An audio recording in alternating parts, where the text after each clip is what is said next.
It may be time to go to Scotland.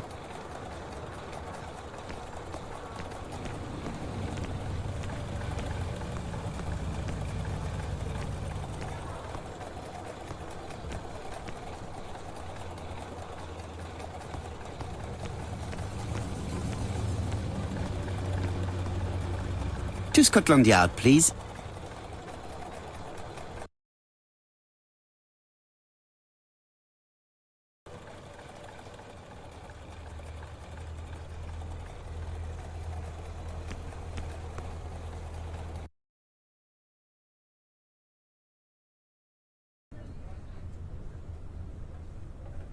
All the same, I cannot leave without giving Jap the information.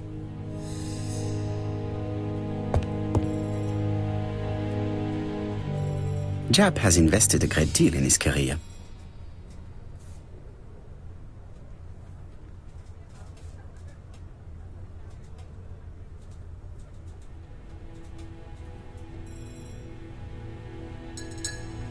Jap is an investigator greatly respected by his peers.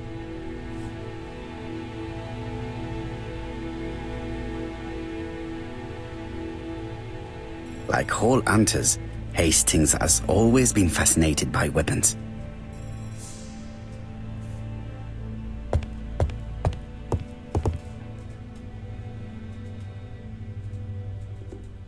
London. I really like this city. One thing is certain, you never get bored here. Alice Asher was murdered in Andover, the ABC killer's first murder.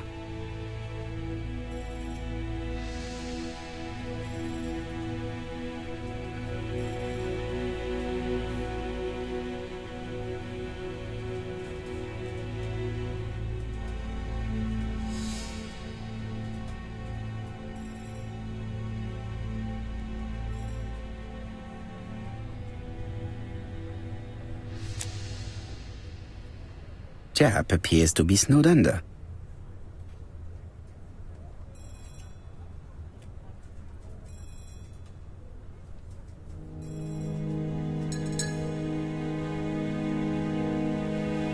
Jap appears to already be overloaded with work. My news is not going to improve matters. Bonjour, Chief Inspector. I am afraid we have some bad news. I have just received another letter signed ABC. The next crime will be on the 25th in Bexhill-on-Sea. Are you completely sure it's from the same person? I have compared the two letters. There is no doubt about it. I suppose you think he's going to carry out his threats. I fear so. Good God, Poirot. Bexhill is very busy at this time of year, and we have no idea who the next victim will be.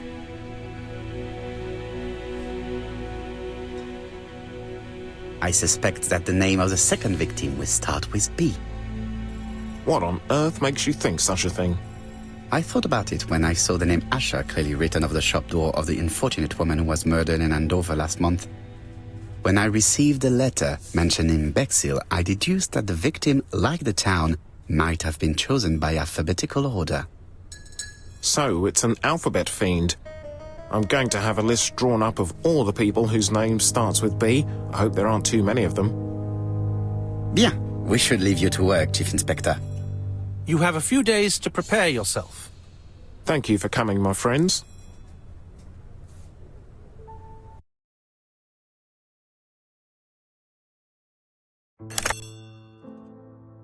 Poirot? Chief Inspector Jap, your call does not bode well. Indeed, we have just found the body of a young woman on the beach in Bexhill. An ABC was placed on the body. We'll be there as soon as possible.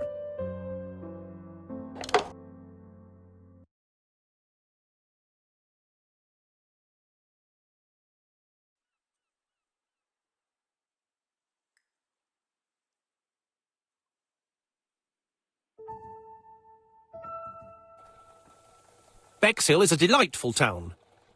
It would be nice to come back and visit. I do not entirely agree. Walking at the beach damages my shoes, and it hurts my knee. So the years have not spared you, my friend. It's the same for all of us. That is exactly what I said to myself when I saw you back from your travels. Poirot! Do not be offended, Hastings. I can see Jap waiting for us. And from his face, I would say that things are not looking good.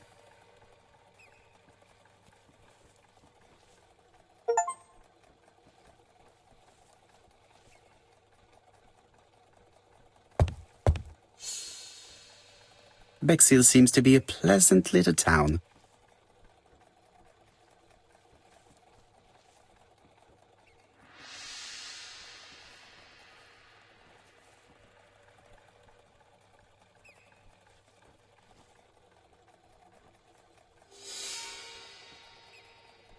Bexhill is a pretty little seaside resort with elegant architecture, although personally I prefer more modern buildings.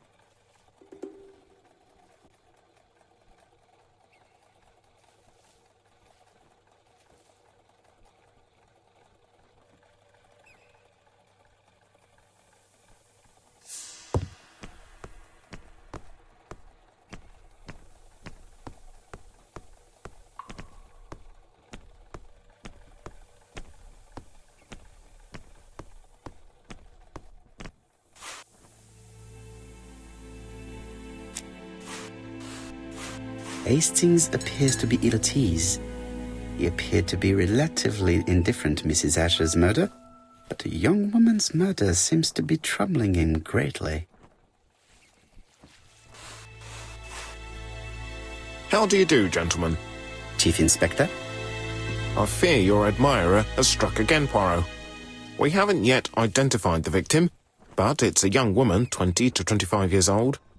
Death occurred last night between 11:30 and 1 o'clock, and we found an ABC guide on the body. Was she pretty? Come on, Poirot, that's rather out of place. It has no bearing on the murder. Are you certain? For women, it is often the most important thing. It often decides their destiny. The body hasn't been moved. You can see for yourself. Has the press been informed? Not yet, but I'm planning to. I haven't yet informed them about the presence of the ABC guide in Andover. Nobody has reported a young woman missing? Not for the moment. No witnesses, I imagine. Indeed. We've asked everybody who may have met a young woman fitting her description last night to come and see us, but I have little hope of gaining anything from it. It's early days, Chief Inspector, and the news may not have spread around the town yet. I hope you're right, Hastings.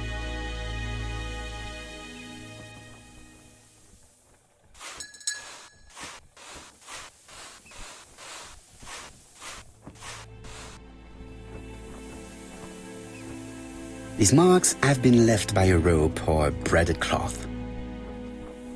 A braided silk belt. It may have belonged to the victim. This key is too small to be one for a house. Without a doubt, it is for a padlock.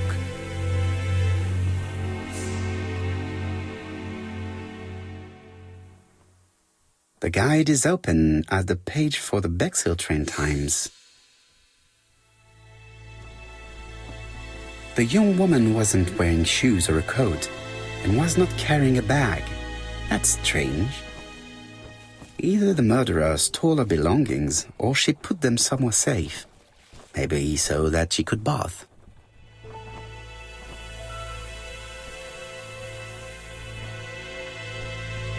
The young woman wasn't... Either the murderer stole her... She was a great beauty. Strange that chap didn't notice it.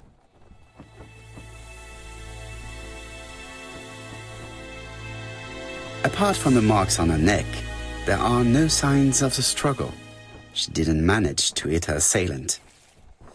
Let us now try and get our brain cells to work.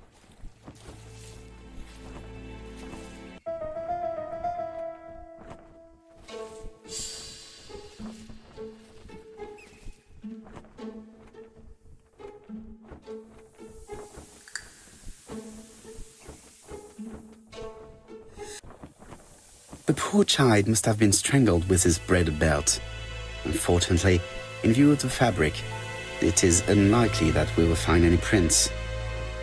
Let us now try and get our brain cells to work.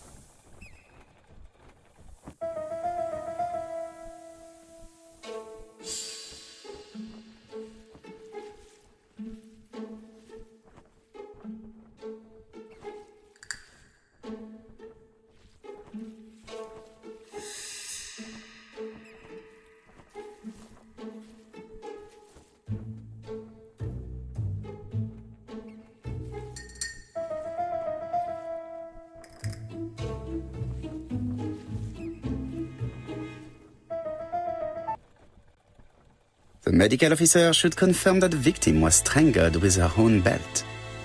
That's what I thought. She shows the usual signs of strangulation. With a little luck, we'll find prints this time. You are too optimistic, Hastings. Our killer is far too meticulous for that. There is no doubt about it. Bexhill has one of the most beautiful beaches in the area.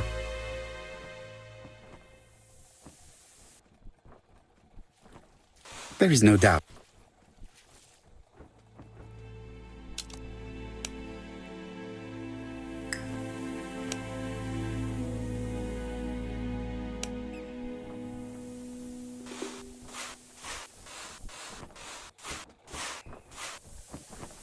This hut is locked.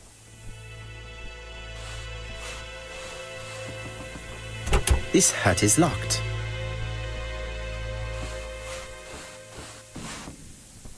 This hut is...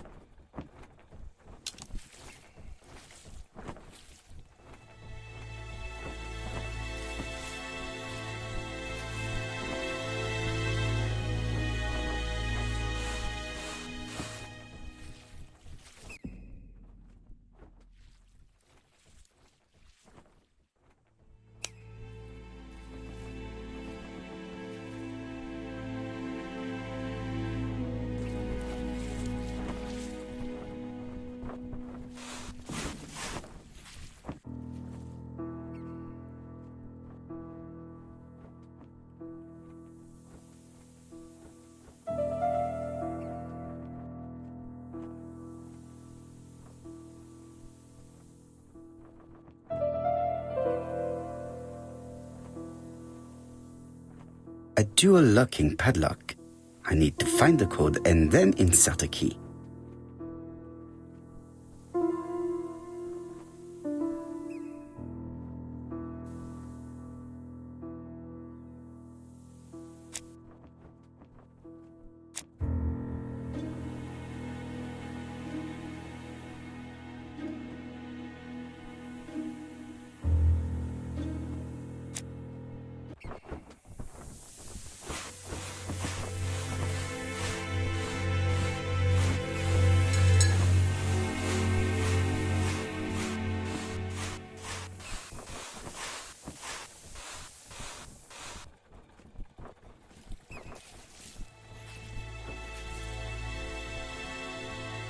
This key is to...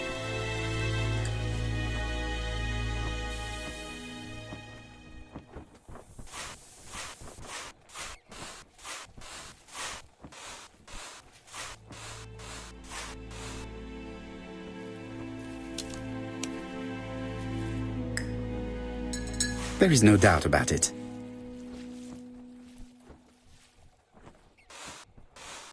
Bexhill is a pretty little seaside resort with elegant architecture, although personally I prefer more modern buildings.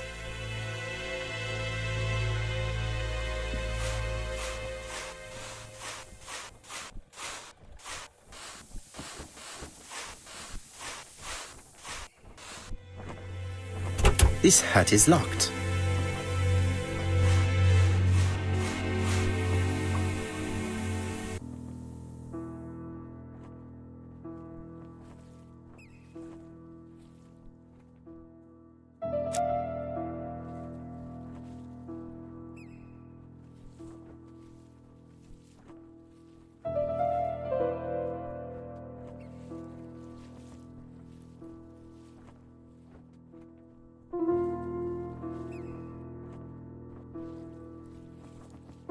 A dual locking.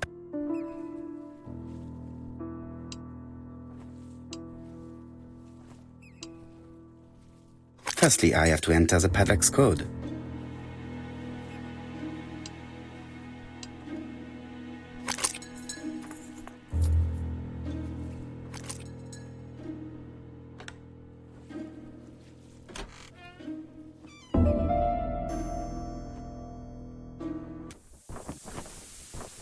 It definitely was here that the victim left her belongings.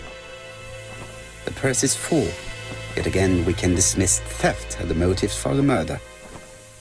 Here is the watch she must have removed to prevent it from getting wet. A top-brand lipstick. She liked to take care of her appearance. As well as a photo of the victim with some company. It could be useful to me.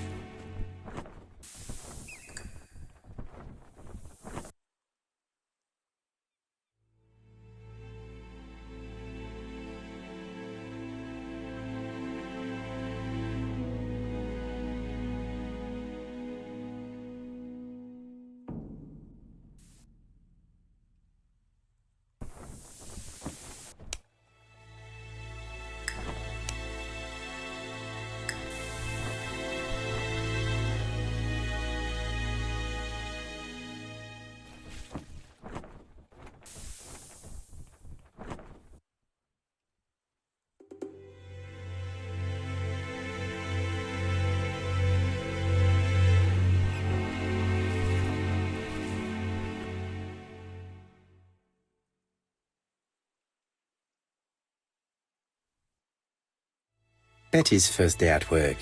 Mom is very proud of you. Elizabeth Barnard, 7 August 1931. So, the young lady did have a name starting with B, and she worked as a Ginger Cat, an establishment that must be slightly further along the beach.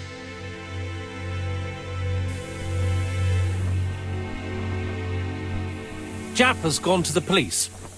The victim has been identified and her family had reported her disappearance. She was called? Elizabeth Barnard, mainly Betty. She worked as a Ginger Cat at the cafe slightly further along the beach. But Poirot, how on earth? Never mind. Do you have her address? Yes, she lived with her parents on the street leading to the beach, number 22. Shall we go? You are far too impatient, Hastings. Let the poor people take in the news first. Let us go and visit the cafe where Betty worked.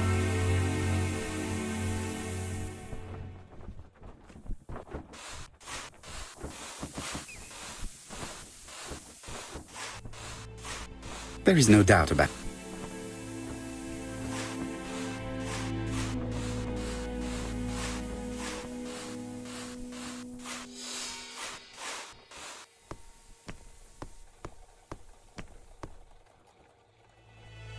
Could it be the same buildings as on the victim's photo?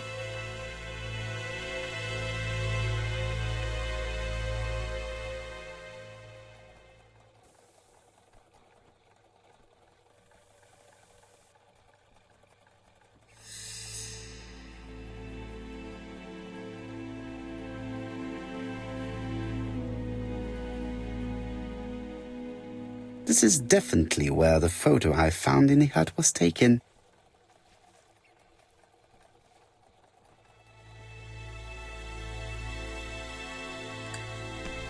This is definitely where the photo I found in the hut was taken.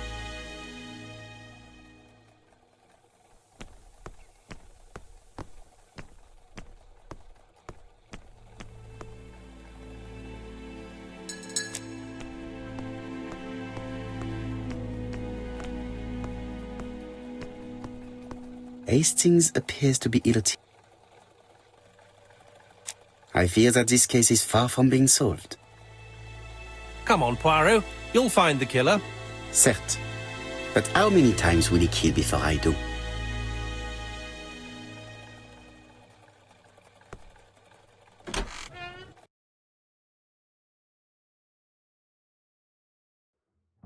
I'll be with you in a minute, gentlemen.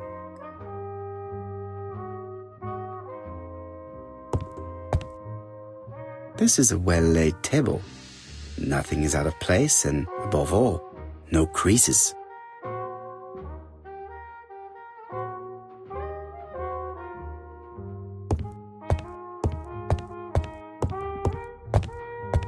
What a pity.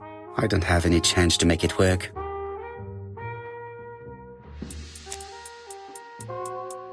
Something tells me that she's the owner of the ginger cat.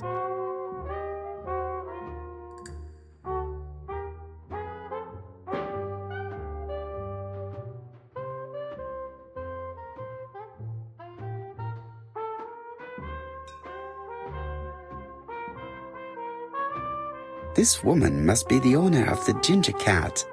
It looks like something is bothering her. How can I help you? A hot chocolate and a tea for my friend, please. I'll bring it straight away.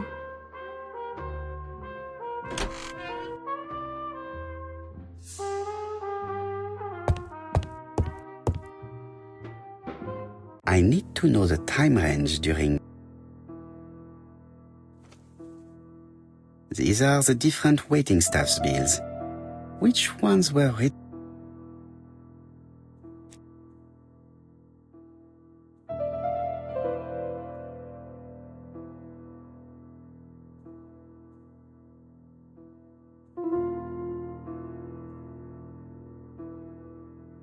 Where is Betty? Betty worked from 11 a.m. to 7:30 p.m. Would she have been alone at any time during her service?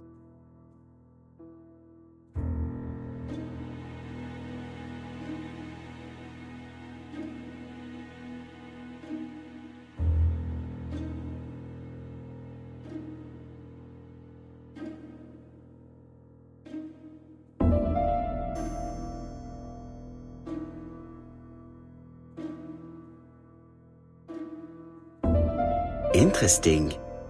Betty was alone between 5 p.m. and 7:30 p.m. Who did she serve?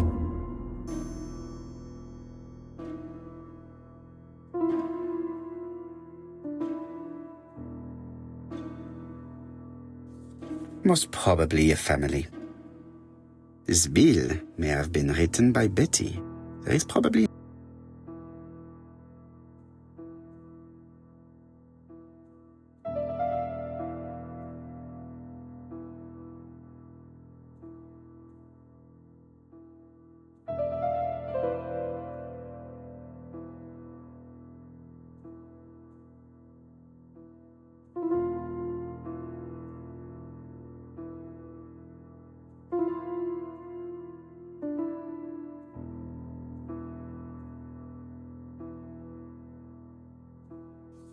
Most probably a single man, a whiskey lover. Maybe the murderer? Betty served a family and a man on his own, a whiskey drinker. Maybe the murderer. This information will help me to progress. What? Gentlemen, what are you doing? We are searching for clues, mademoiselle. My name is Hercule Poirot. I am a detective, and this is Captain Hastings. Does Betty Barnard work here? That is correct. She should have been here a while ago. Punctuality is the first rule of politeness. I fear that Miss Barnard will not be coming today. She has just been found, dead, on the beach a few hundred meters from the cafe. How awful. Poor young thing. What happened? She appears to have been murdered. This is most distressing.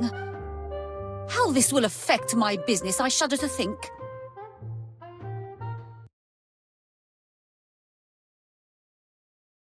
What can you tell us about Miss Barnard? Nothing, absolutely nothing.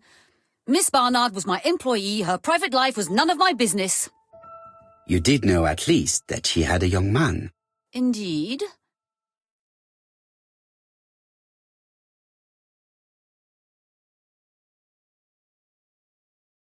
Do you think he could have harmed her?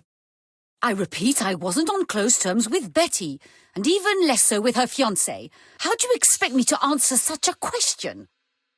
Now, please excuse me, I have work to do.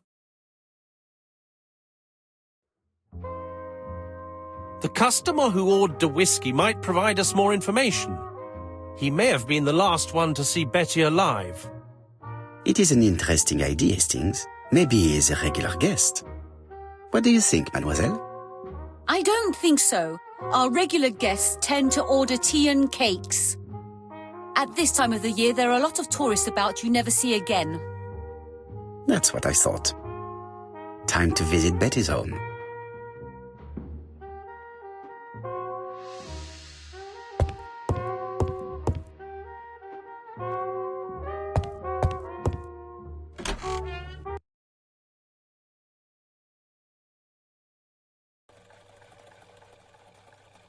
With all these tourists,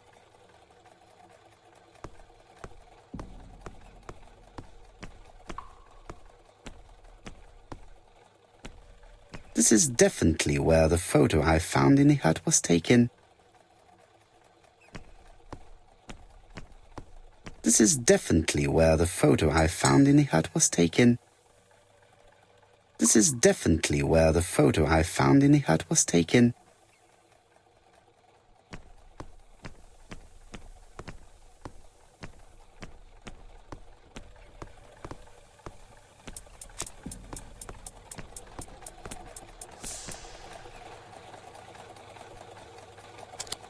I fear that this case... Certes.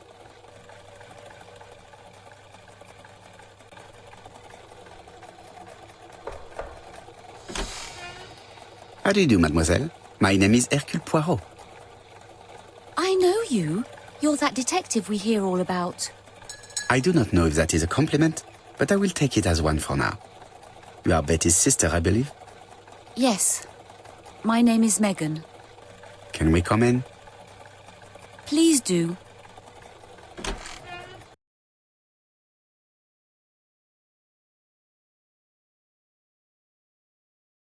My parents are at the police station. I doubt they'll be up to speaking to you later.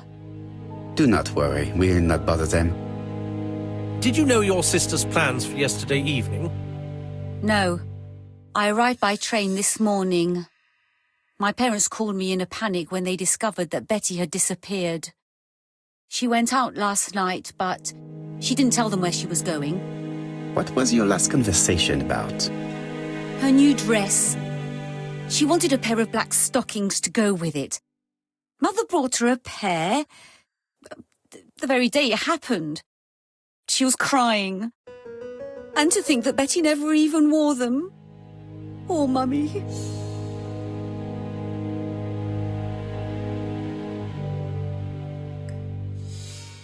This gramophone is magnificent. It is a one-off, without a doubt. It would not be polite to visit the house without being invited to do so.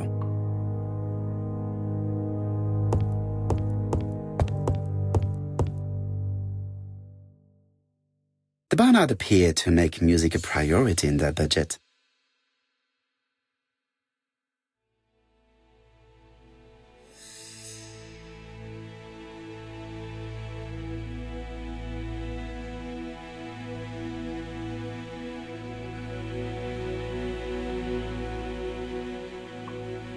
Their home is modest, but the Barnards are definitely music lovers.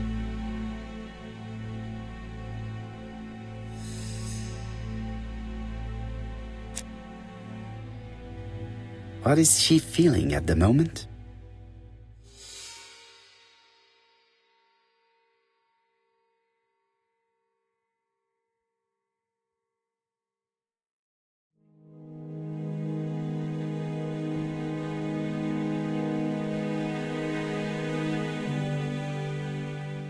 Betty's older sister is not just sad, she is angry.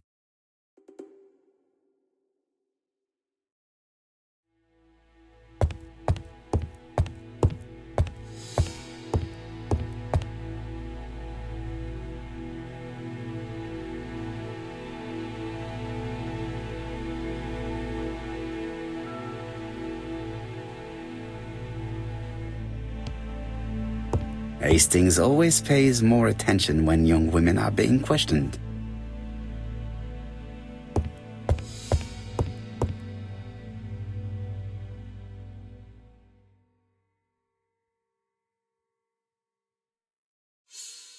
Your sister had a fiancé, I believe? Yes, he's called Donald Fraser. A very nice man.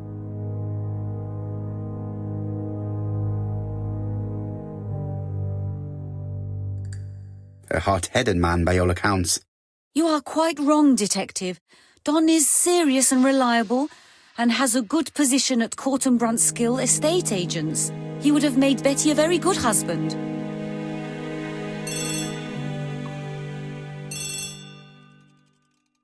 Oh, excuse me, I have to answer that. But of course. Betty's room is opposite the stairs on the first floor. Feel free to take a look if you think it might be useful.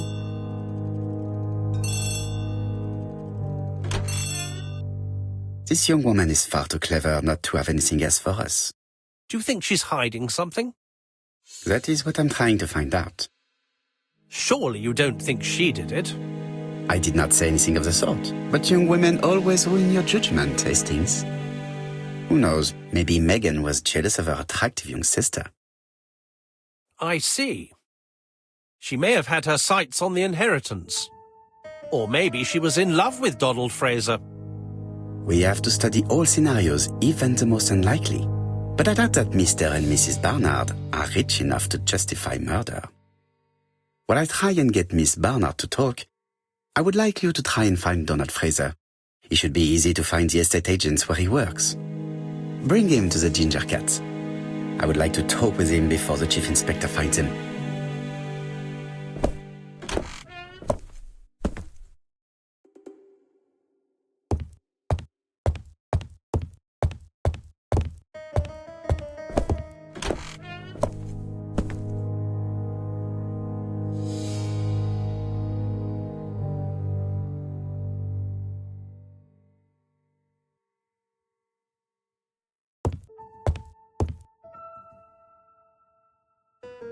It looks like Betty was also a music lover, the same as her family.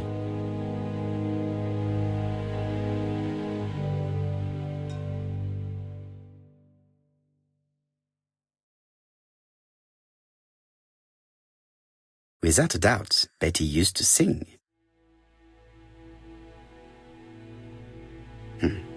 A box of new stockings.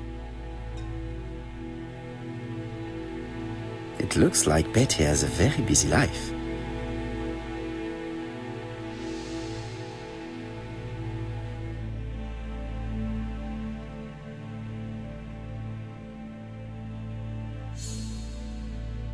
Betty liked luxury and going out, and being as pretty as she was, she probably did not have any problem getting herself invited.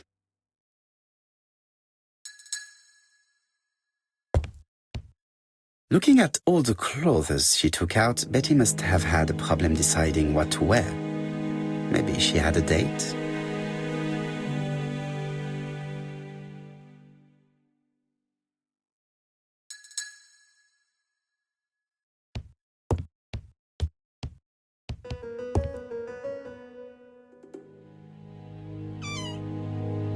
This small key should be useful to me. I've finished with this subject.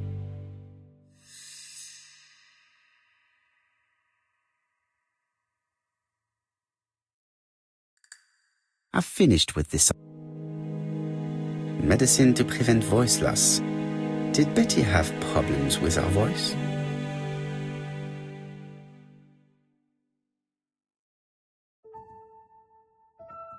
Something on this clock.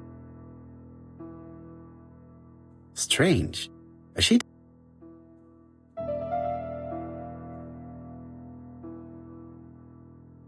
This decoration appears to be firmly fastened.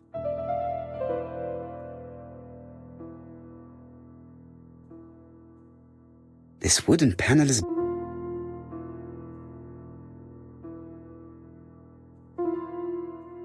What a strange mechanism. I don't think it serves to turn the hands.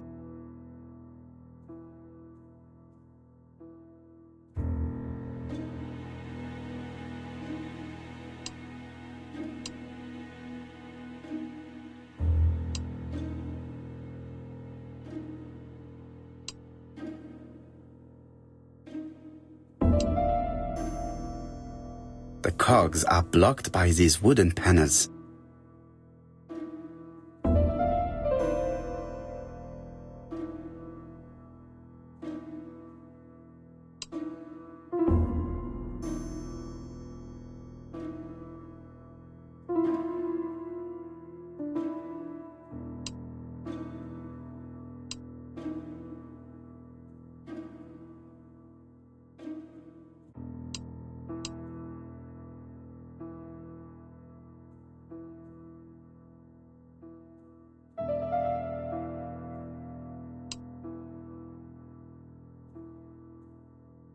The cogs are blocked by these. The cogs are blocked by.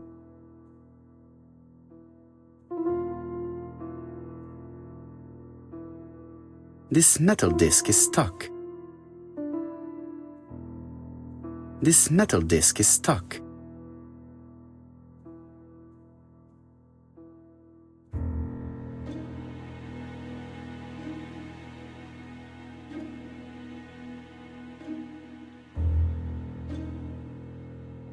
The cogs are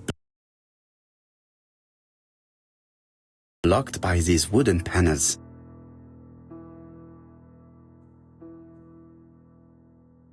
The cogs are blocked by.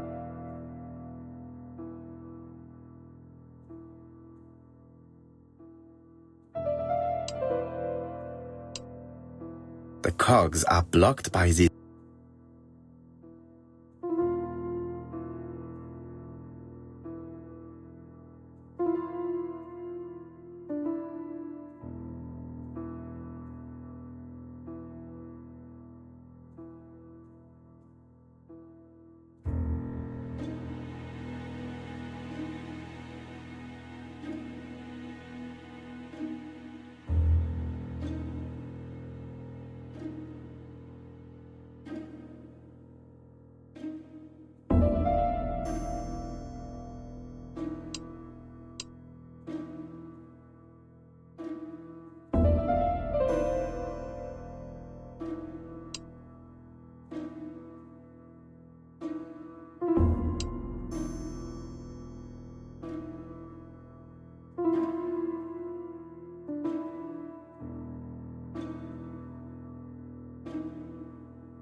This decoration appears to be firm.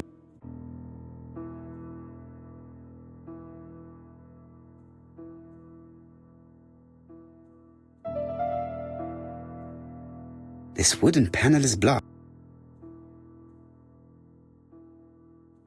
This wooden panel is blocked.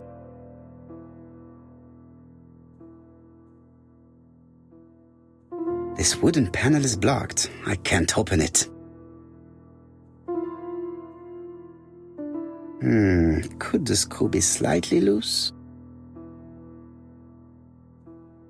Could...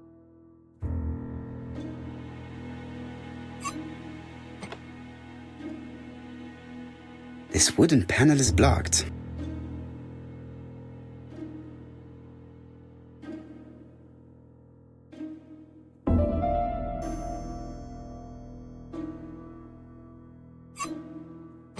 Good. It should be possible to open the wooden panel.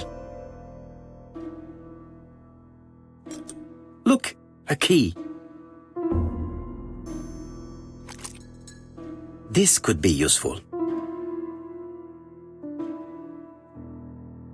This code probably has something to do with the mechanism above the clock.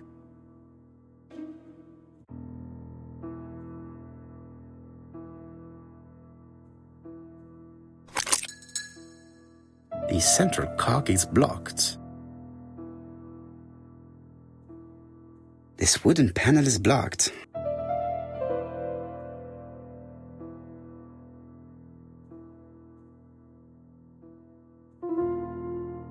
This metal disc is stuck.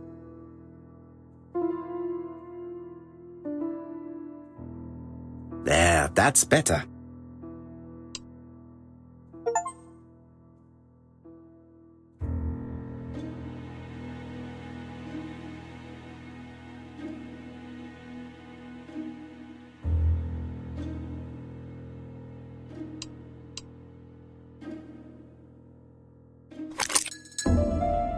The central cog is blocked.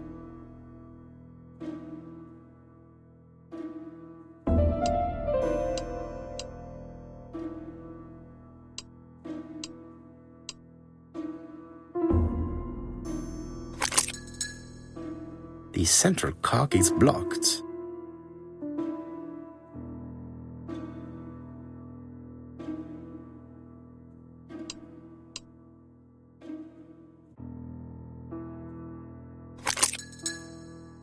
The central cog is...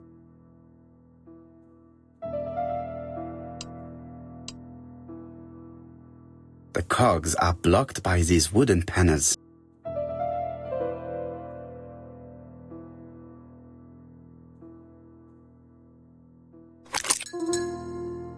The central cog is blocked.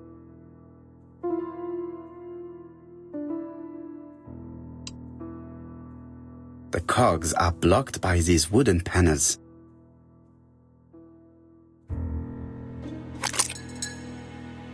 The central cog is blocked.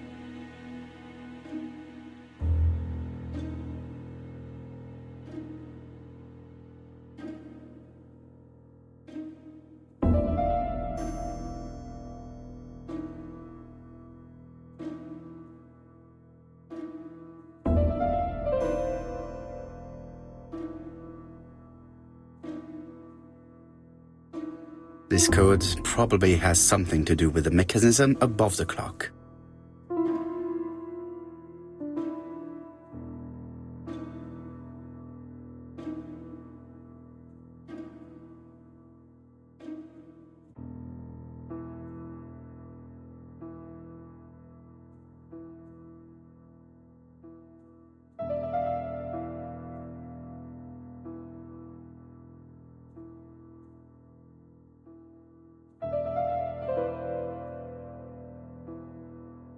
This metal disc is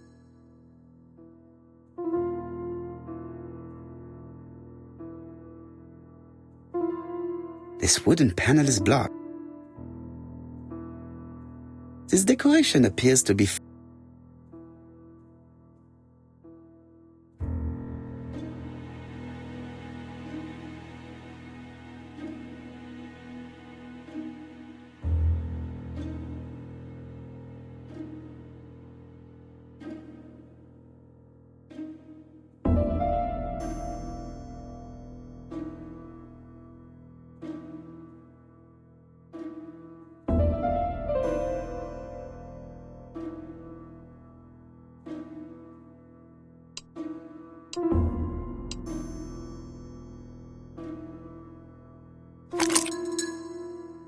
The central cog is blocked.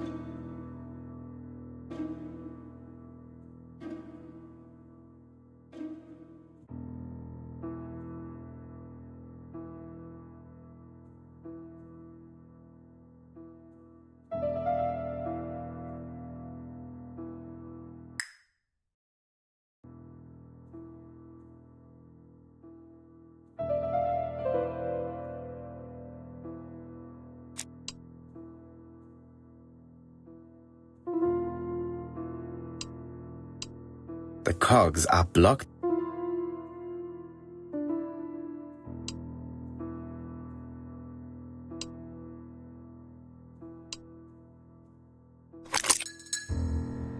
The central cog is blocked.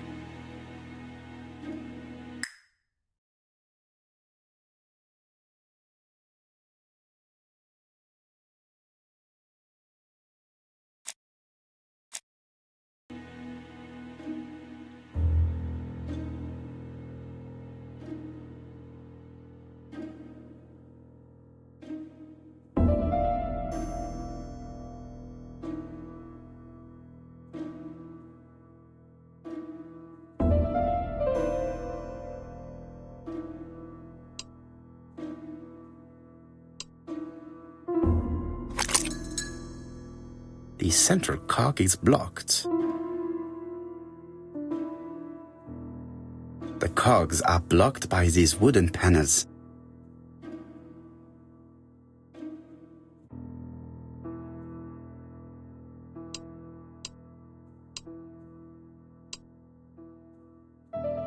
The cogs are blocked by these wooden panels.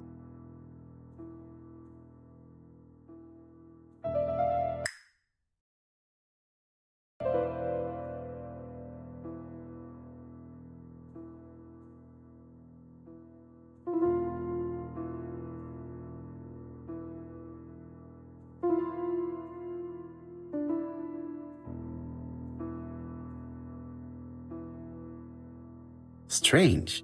She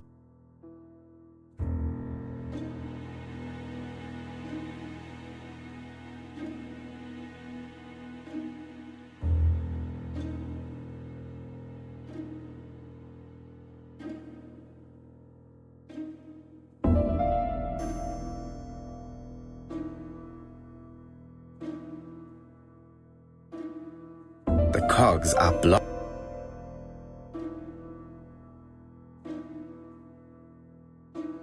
No, the key does not fit this cog.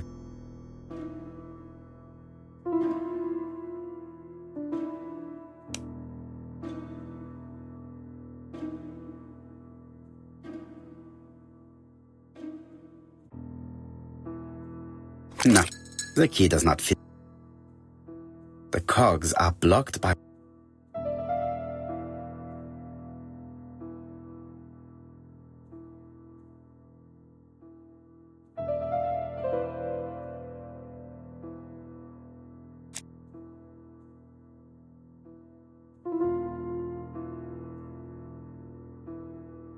This wooden panel is blocked.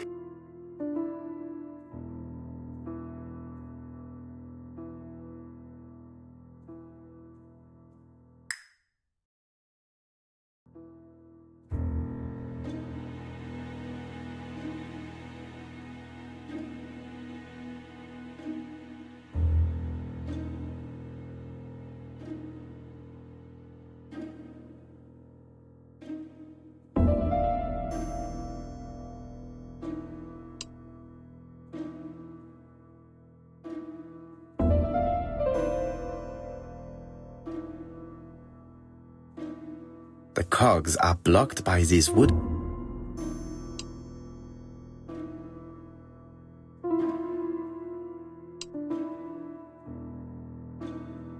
The cogs are blocked. The cogs are blocked.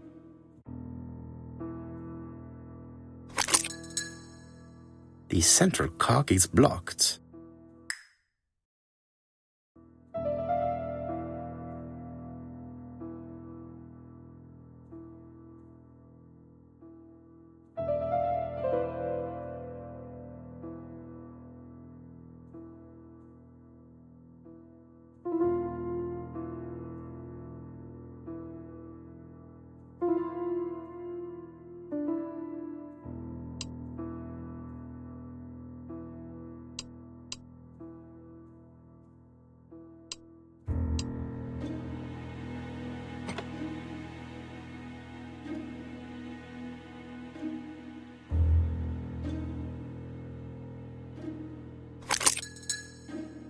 The central cog is blocked.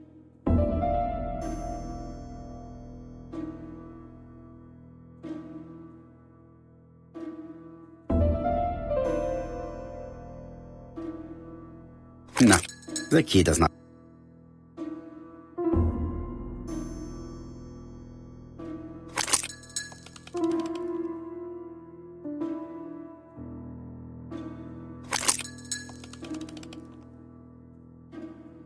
Ah, something clicked on the front of the clock.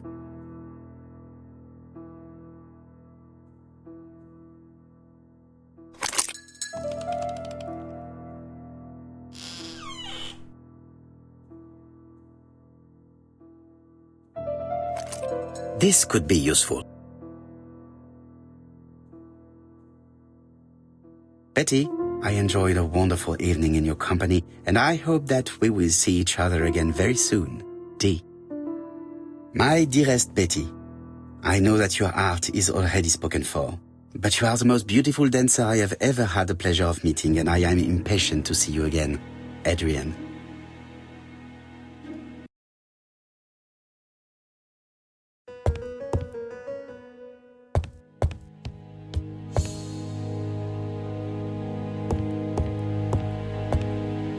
I have not finished inspecting Betty's bedroom.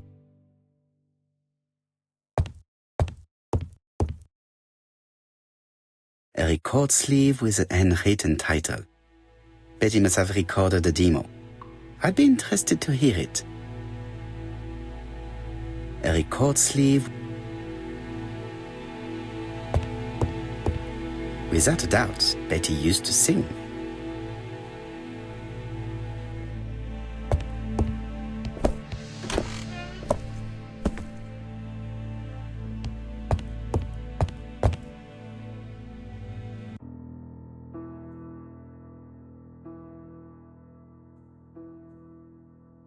Let us see.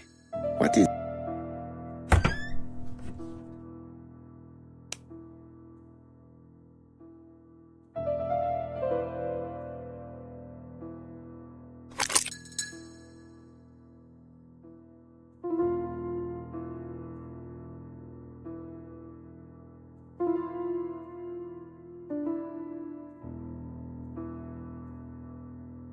This looks like solfège.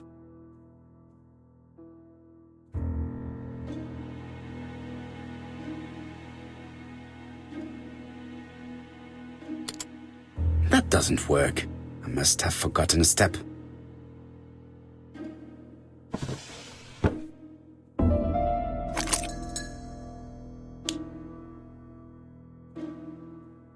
There is bound to be a clue somewhere.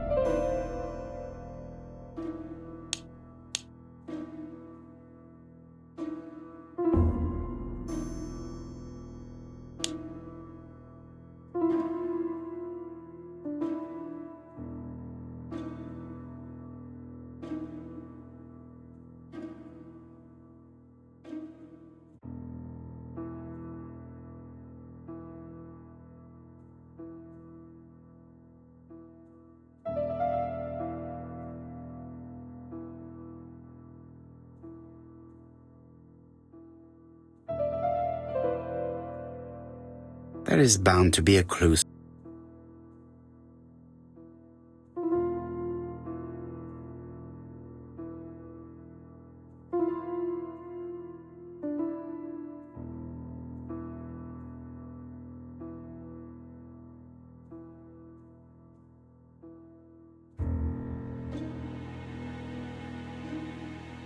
There is bound to be a clue somewhere.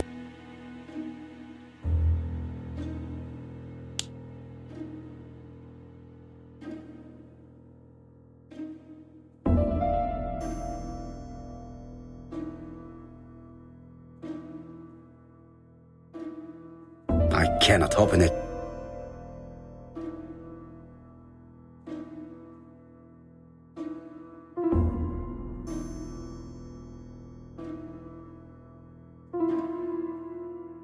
It looks like something goes in here.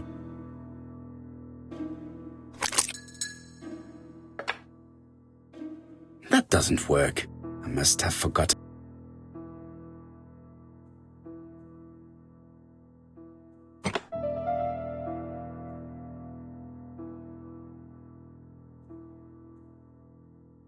I cannot open it. It looks like the mechanism is blocking.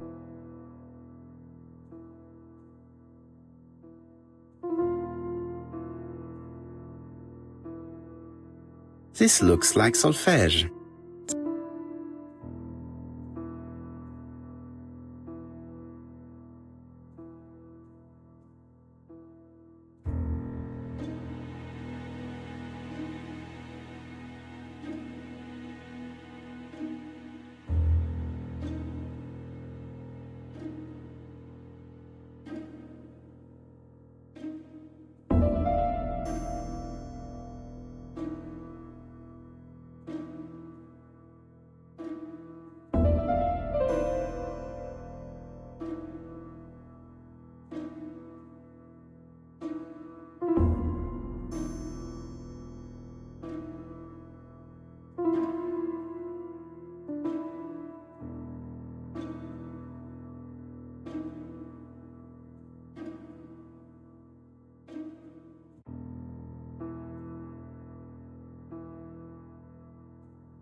There is bound to be a clue somewhere.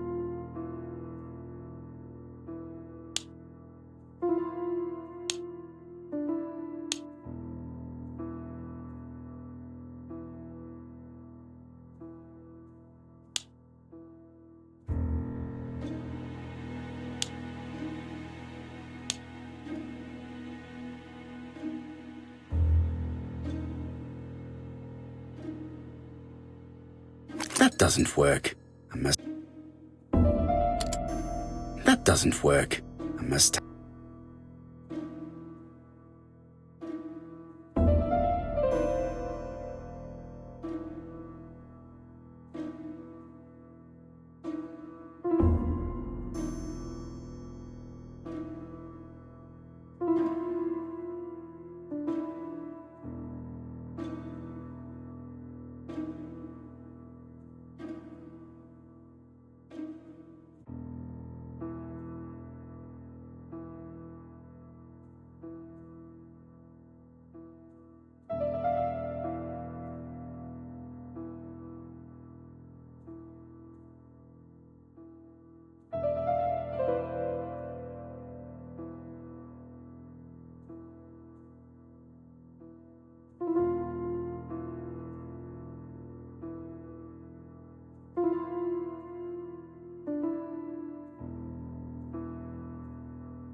There is bound to be a clue somewhere.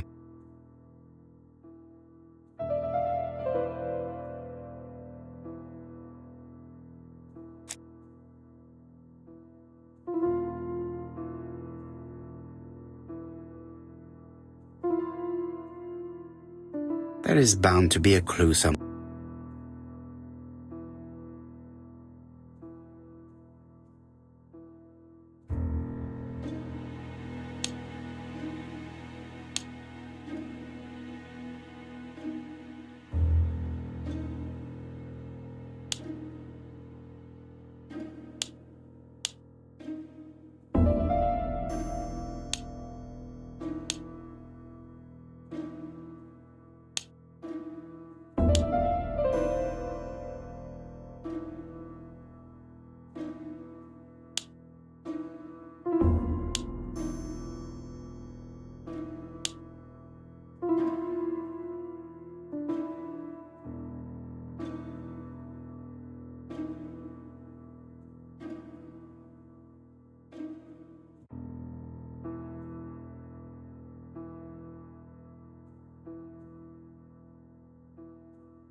I cannot open it. It looks like the mechanism is blocking it.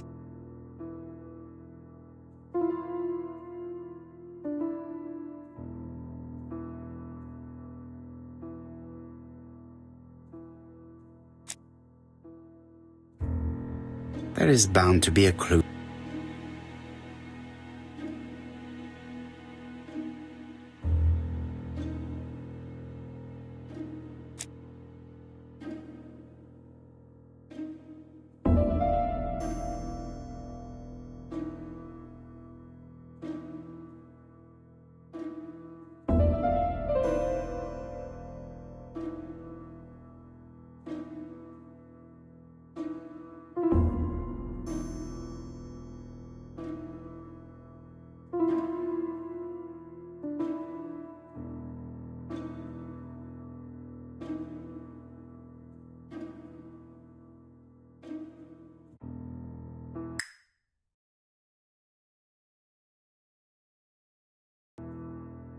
There is bound to be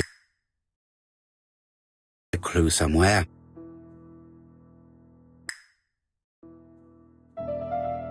There is bound to be a clue.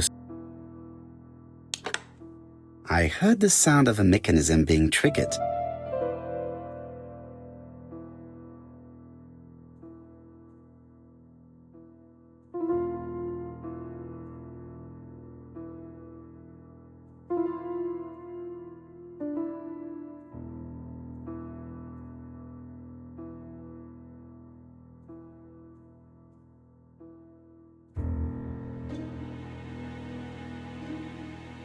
I cannot open it.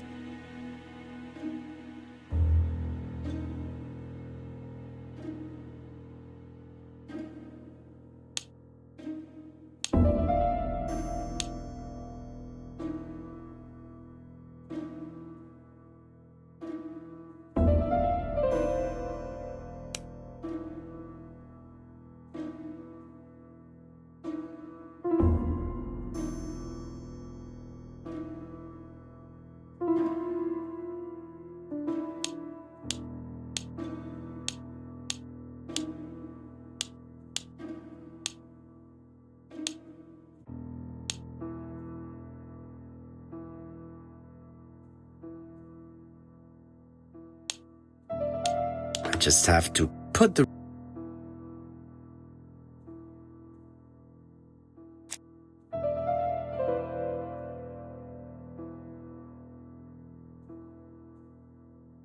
That doesn't work. I must have forgotten a step.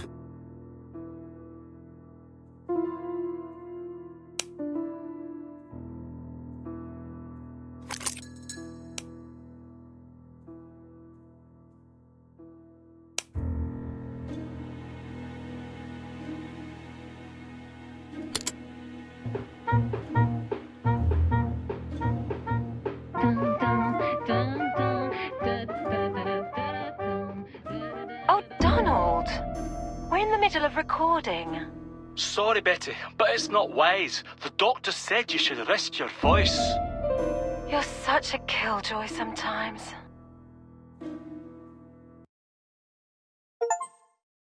Betty was such a good singer. It's true. Did she have any problem with her throat? Yes, she had to be careful with her voice. Of course, she didn't follow the doctor's advice. If Don didn't insist, she... Well, it's too late for all that now.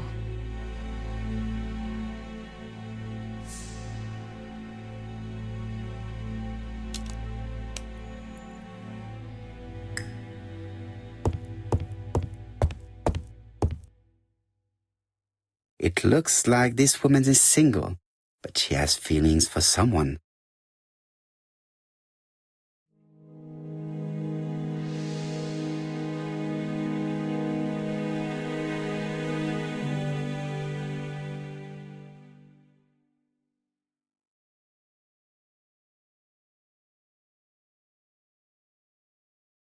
She is looking so intensely at this photo. But is it really a sister that she's studying in this manner?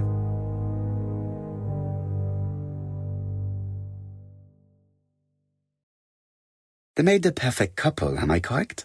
Yes, in a way. She was pretty and he... Well? He's a bright man, with a promising career ahead of him. He would have made Betty a good husband. He was always attentive and generous. Oh, a true gentleman. I hear a note of envy in your voice. You must have heard wrong.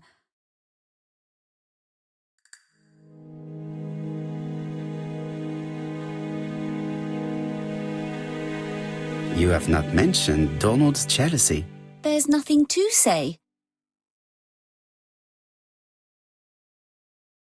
You are a poor liar, Mademoiselle Bernard. Excuse me, Mr. Poirot, but I do not see why you are interested in our humble little crime. It would appear that your sister's murder is the second in a series that we have to stop as quickly as possible. The first was in Andover, and the same as your sister, the murderer sent me a letter informing me that a crime would be committed in that town. Now can I count on your honesty? Yes, you have my confidence, Mr. Poirot. Don is a quiet and sensitive young man, slightly reserved too, and as is often the case with reserved people, when he flew into a temper, he completely lost control. He could be so violent. Betty was frightened. And when was this? The first time was about a year ago, but they rowed more recently. Donald found out that Betty had lied to him.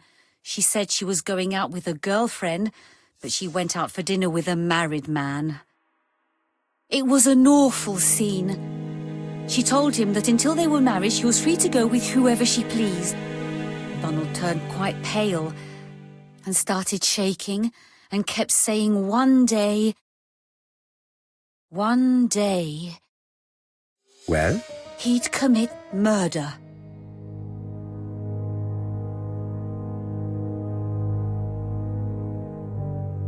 Do you think that is what happened? No, Mr. Poirot, I don't believe that.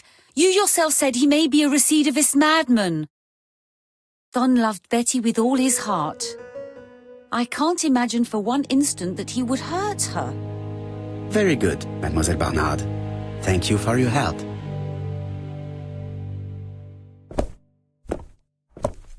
Fraser is at the Ginger Cat. The police haven't spoken to him, but they want to. Très bien, Hastings. Let's see him now. Au revoir, mademoiselle. My deepest condolences to your parents. Of course, Mr. Poirot. And don't be too hard on Don. He's more fragile than he looks. If you say so. Let us now try and get our brain cells to work.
Let us now try and get our brain cells to work.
You've seen Fraser, Hastings. What is your feeling? He's a big chap. Fragile isn't exactly the word that springs to mind. I talked to his landlady before seeing him. She went to bed at 11. Fraser wasn't home yet. Bien. Megan Barnard said he is a reserved character but with a nasty temper. We will see if this is the case.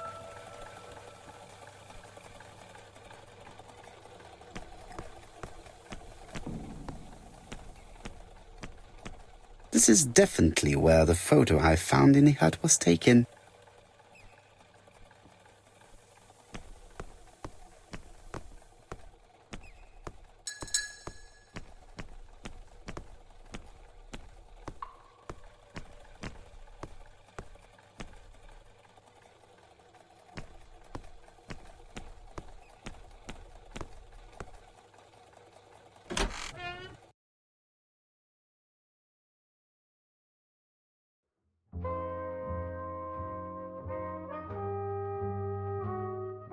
How do you do, Mr. Fraser? You're Hercule Poirot. Mr. Hastings said you wanted to speak to me. Yes. I know that it may not be the right time, but I would like to ask you a few questions.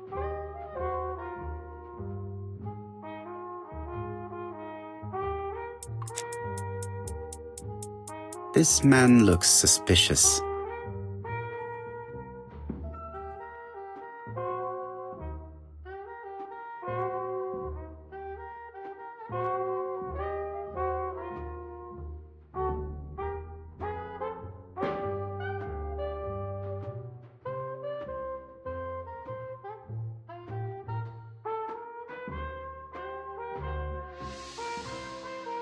Donald Fraser is in a terrible state, as if he hadn't slept all night. And he's drinking White Horse. Leave me alone. Tell me that it's a mistake, that Betty isn't dead. Sadly, your lady friend has been murdered, Mr. Fraser. Oh, Betty, if only you'd listened.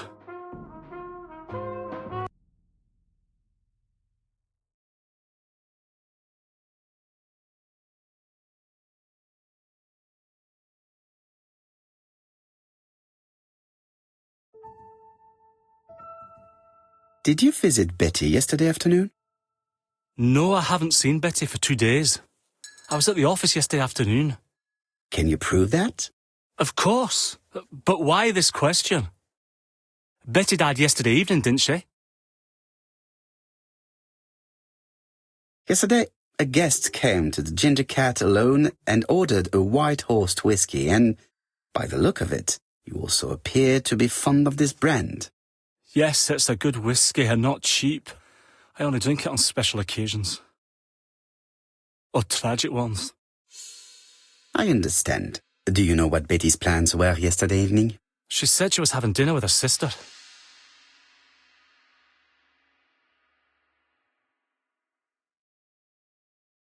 Yet, Megan only returned to Bexhill this morning, Mr. Fraser. I didn't know. Right. May I ask you what you were doing yesterday evening? I spent the evening working. Your colleagues can confirm this? No, I often take work home with me.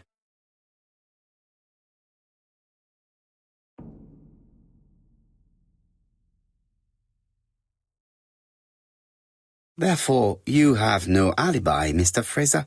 That's right. But that doesn't make me a murderer, Mr. Poirot. I would like you to leave now, please.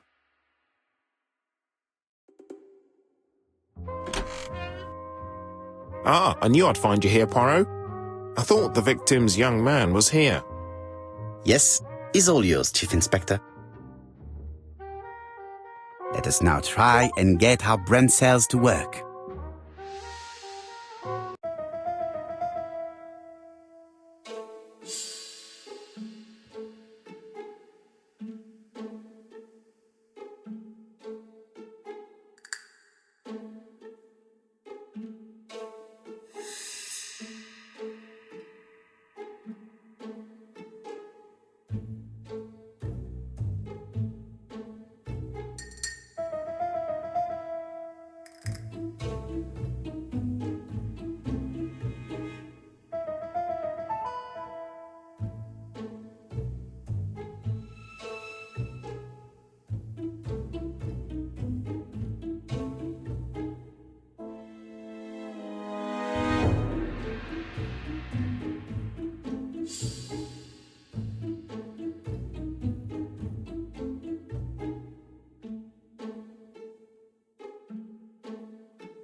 Fraser doesn't have an alibi and he's extremely jealous.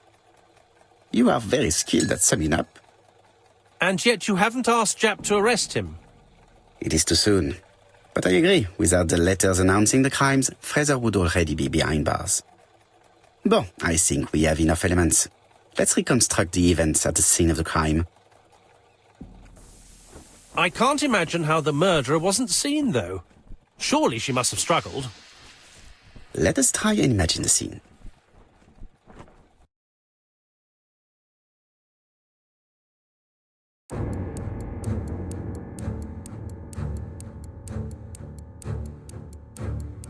The killer and the victim are walking on the beach.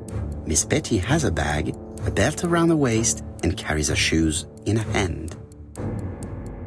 Both of them walk slowly to hut number 5.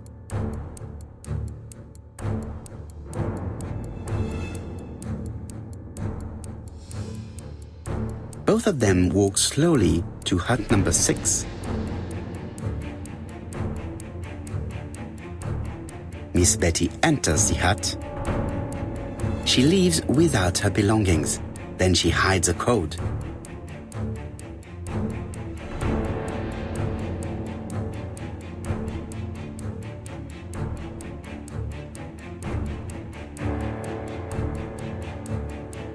They keep walking. Then she removes her belt. The murderer moves behind her and then attacks her by surprise. The body falls, lifeless, on the sand. Everything appears to match the crime scene, mon cher Hastings. That is exactly what happened.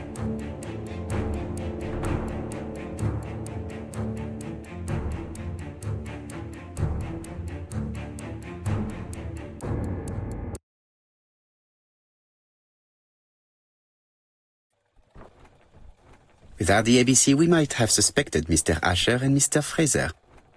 But by signing his crimes, the murderer is making sure he's accused. In a way, it is very generous of him. Generous? The murderer seduced Betty in order to lure her to the beach and kill her. Indeed, the young woman was certainly careless, but not stupid enough to follow a stranger. What are you planning to do, Poirot? Return to London, mon cher Hastings.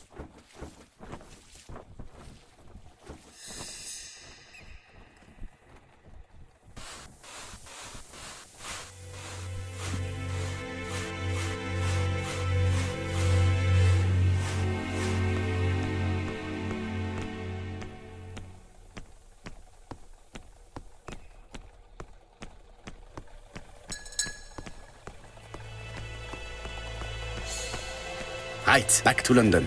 There is nothing more for us to do here.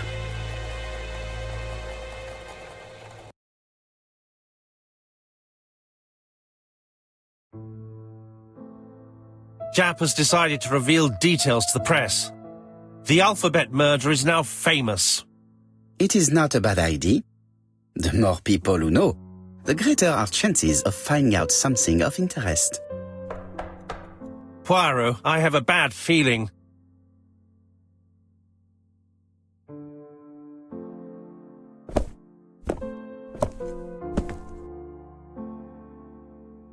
Poor Mr. Poirot, not so good at these little criminal matters as you thought yourself, are you? Rather past your prime, perhaps. Let us see if you can do any better this time. This time, it's an easy one. Churston on the 30th. Do try and do something about it. It's a bit dull having it all my own way, you know. Good hunting. Ever yours, ABC. Good hunting. Did you hear that, Poirot? The murderer seems to be taking it all as a game, a challenge.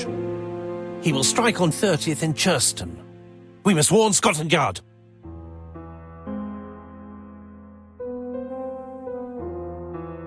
No time to lose. We must prepare our suitcases for Churston. Mon Dieu, it is already 10 o'clock. I will call Scotland Yard immediately.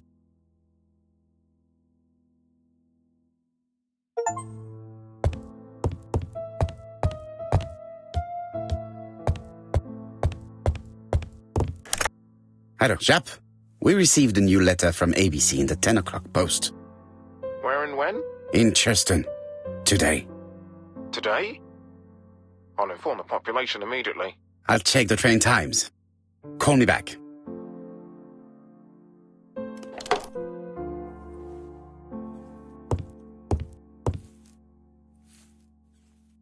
Daily Flicker, July 30, 1935. ABC affair. No progress. The alphabet murderer is still on the run. Ever since the police found the connection between the Bexhill and Andover affairs, the inquiry has barely progressed. In this issue, we are publishing provocative letters sent by the killer to Hercule Poirot. Unfortunately, they have not yet helped to find him. Daily Flicker, July the 26th, 1935. The Bexhill Horror. Young maid strangled on the beach. Killer struck at midnight.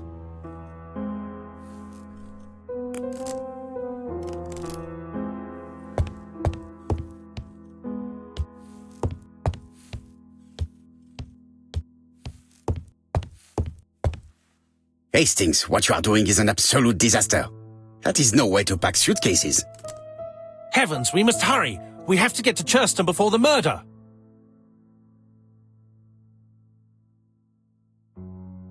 Hastings' order and method are always necessary, regardless of the circumstances. Okay. I'll let you pack them.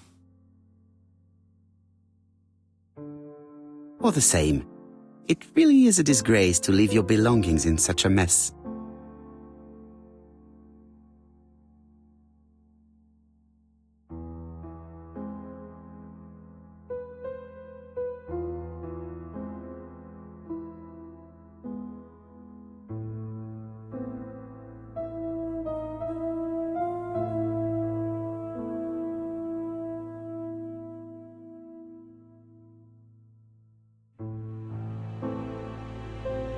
Voila! It only took a minute. Poirot, you were right. I've just consulted the ABC guide. There's no hurry. The next train doesn't leave till 11:45. You see, there is no need to hurry. We will not be in Churston until tomorrow morning, after the murder. But why has the murderer warned us so late? It's not what he usually does. Did he do it on purpose? Very good question, Hastings. We should also compare the letter we have just received with the other two, although I have very little doubt about what we will find.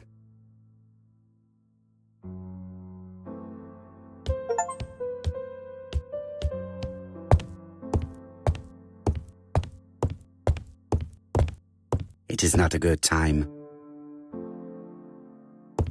It is not a good...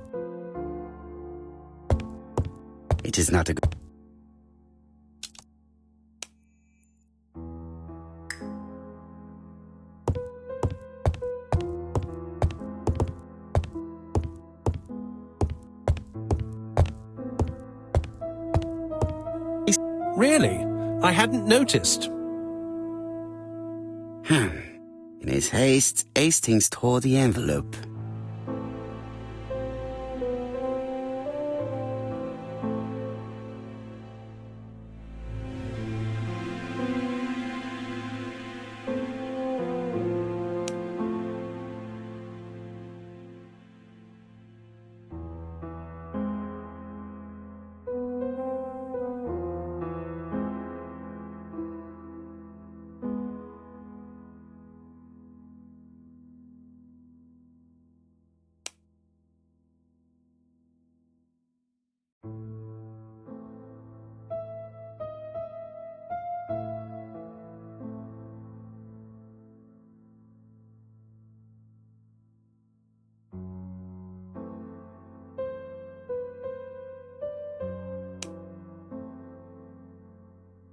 Poor Mr. Poirot.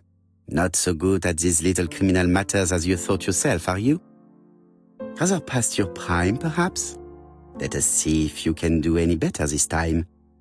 This time it is an easy one. Churston on the 30th. Do try and do something about it. It is a bit dull having it all my own way, you know. Good hunting. Ever yours, ABC.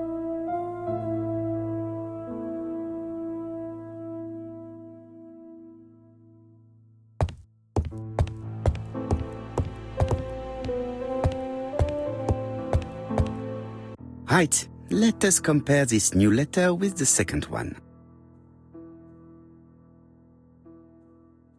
Let us examine this more closely. Certain characters in... Yes, this I is weird. Yes, the A appears to be quite unusual. The W is not printed properly.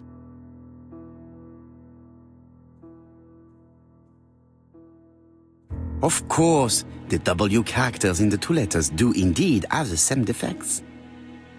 I have to find some others. Yes, this...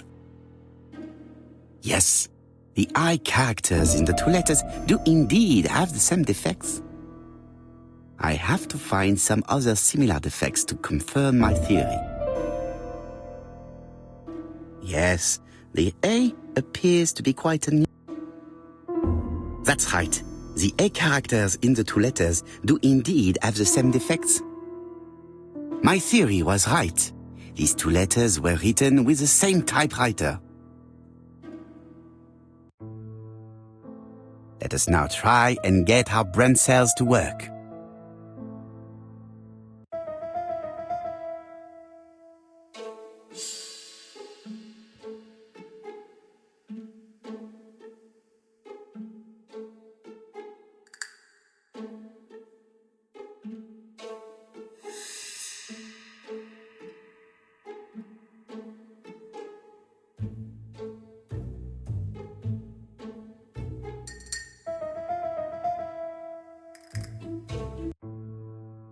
The letter should have arrived in time. The postmark shows that it was sent 3 days ago. However, our man made a mistake in the address, which explains the delay. All the same, the post office took their time correcting the error.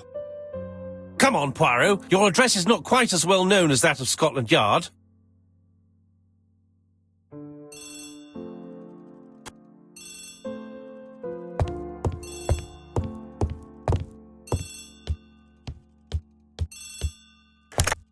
I have some news from Churchton. Bad news, I'm afraid. Sir Carmichael Clark was murdered while out on his evening walk. Sir Carmichael Clark. The name is familiar to me. He was a famous throat specialist, one of the best in London. A wealthy man, he retired to Combside, a beautiful house by the sea. He collected antiques. Are you going there? Yes, let's meet on the train.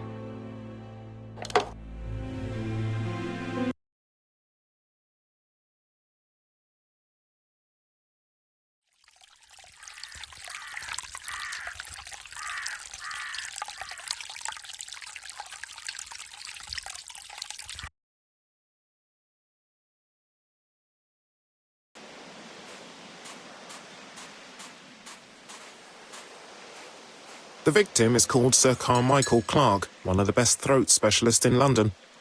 The body was still warm when we found it. If we'd been warned earlier, we definitely could have saved him. It appears that the murderer made a mistake when he wrote his letter. A mistake? Lucky for him. And what if he did it on purpose? No. He's defined his madcap rules and he's sticking to them. It's a matter of pride for him. Shall we go up to the house, Poirot? You go, my friends. I will come soon.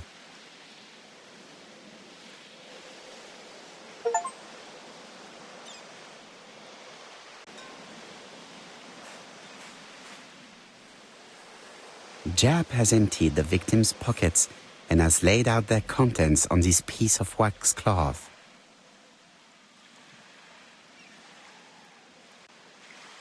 It is pointless.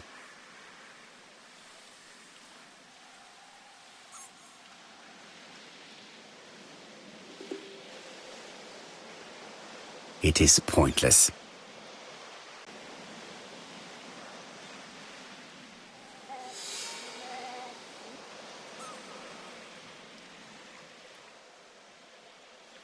An Oriental dragon. It's an old piece, much older than the pocket watch on which it was fastened.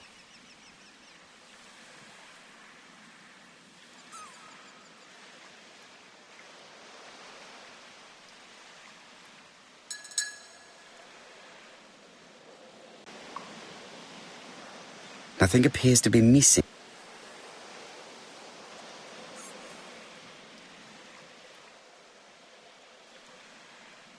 A signet ring, very probably with the Clark family's coat of arms.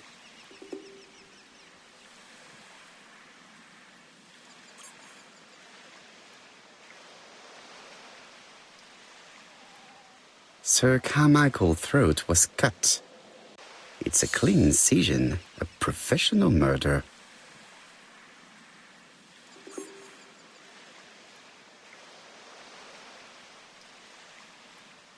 The gravel on the path has been sprayed with blood that covers a conical-shaped area, which starts at the body and becomes wider as it moves further from the bush. Apart from the wound to the throat, the body is untouched. No cuts, no bruises.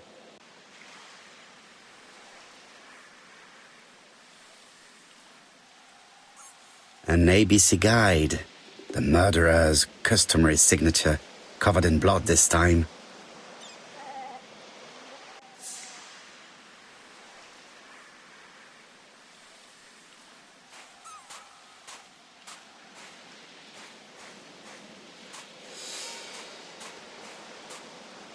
The body is just in front of a bush, one of the only bushes in the surrounding area.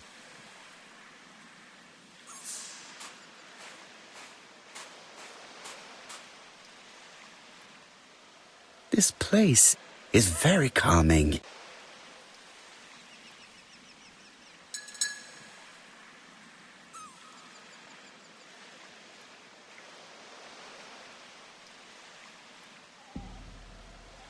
The sight is exceptional. It is easy to imagine that Sir Carmichael used to enjoy stopping here every evening.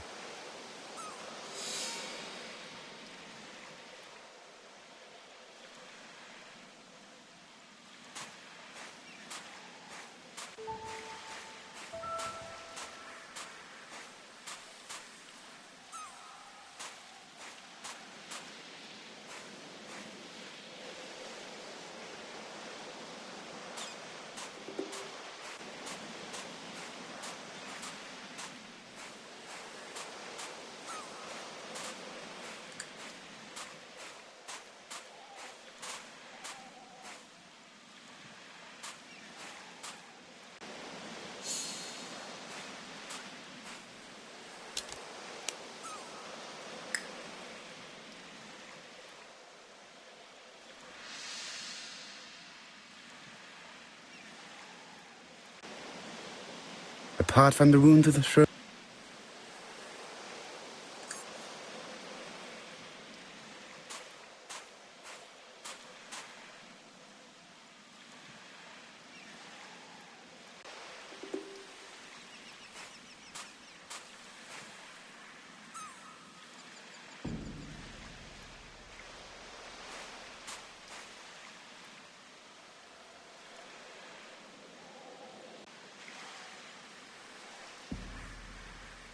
it is pointless.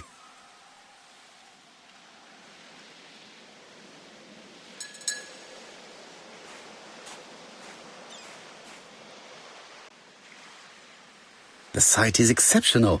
It is easy to imagine that Sir Carmichael used to enjoy stopping here every evening.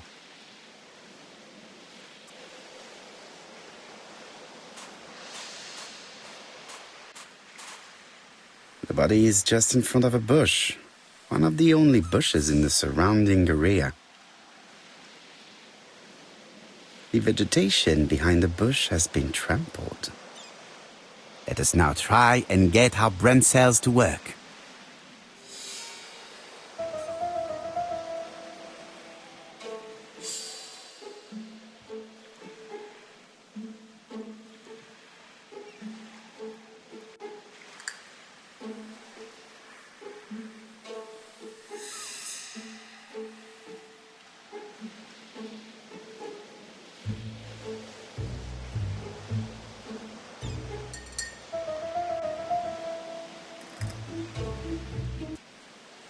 Sir Carmichael had his back to the bush when the killer cut the throat from behind. A fatal blow that sprayed blood over a range of more than 1 meter. Let us now try and get our brain cells to work.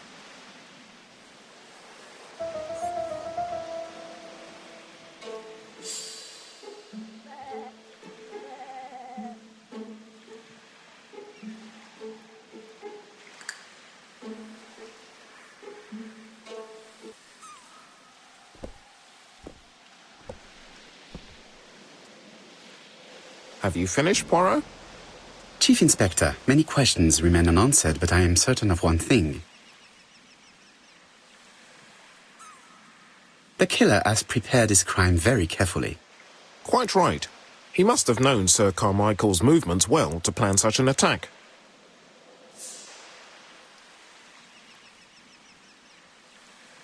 The murderer struck with terrible savagery. Yes, blood flowed. It's the first time he's attacked a man. He armed himself accordingly. Have you spoken to the victim's family, Chief Inspector? I've spoken to the brother, Franklin Clark. I didn't get much out of him. He's yours. I must get the body removed.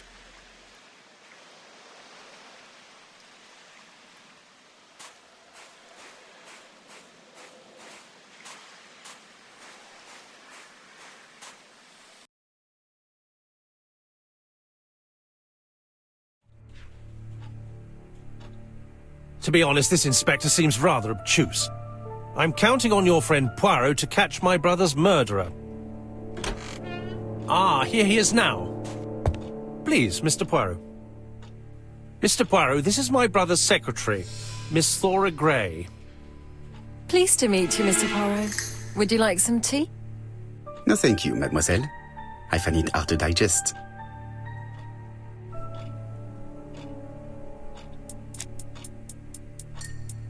There is something elegant about her.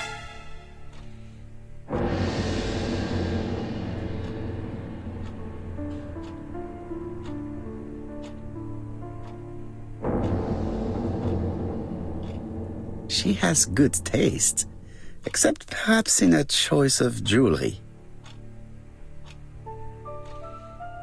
Please excuse me, I have to take care of Lady Clark.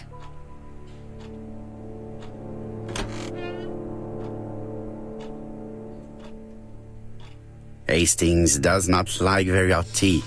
He's going to blow on his cup for a good while before drinking. It is a once-in-a-lifetime opportunity to question him.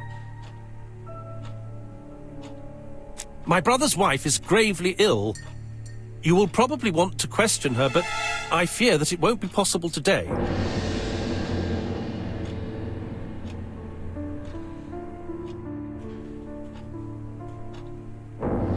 I insist, Mr. Clark. Please allow me to remind you that this is a murder inquiry. Unfortunately, she is much too ill. She doesn't even know her husband is dead. I'm very sorry, but I'm afraid it's out of the question. Of course, I understand. Someone set a trap for your brother. Who was familiar with his habits? Everybody knew he took his evening walk at 8:30, and that he always followed the same path.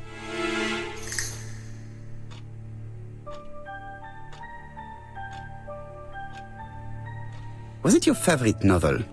The Railway Children by Edith Nesbit. I know it's a children's book, but it's enthralling. So it was you who found the body? Yes, along with the gardener. Have you seen any strangers around the house recently? No. As far as I know, nobody has been near the house.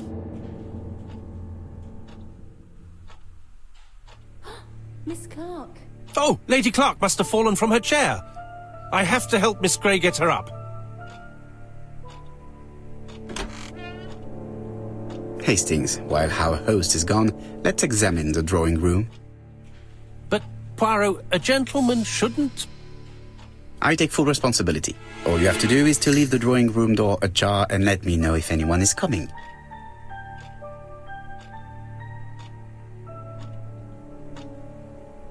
There are some very valuable objects here.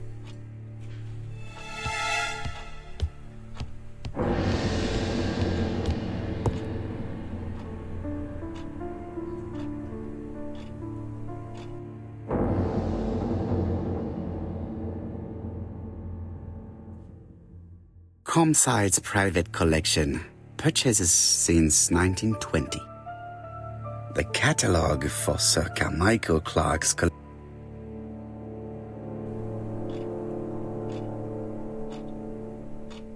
A tiger.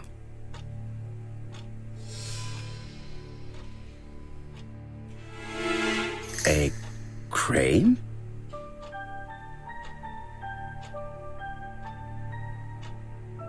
A dragon.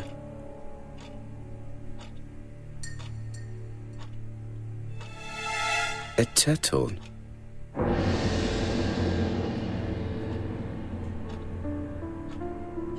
It is an emperor. His place at the center of the table is probably symbolic.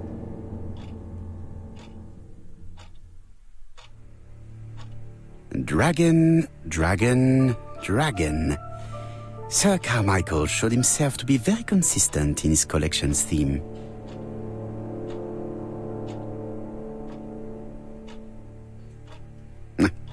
I'm not going to leave now.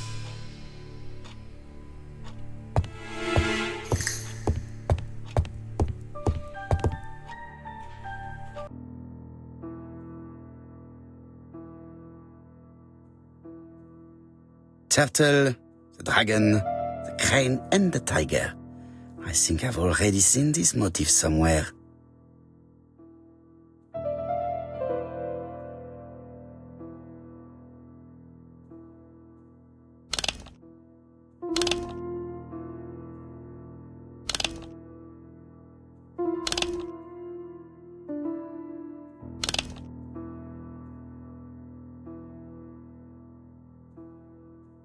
The position of each motif is correct, but they are not turned the same way as on the...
The position of each motif is correct, but they are not turned.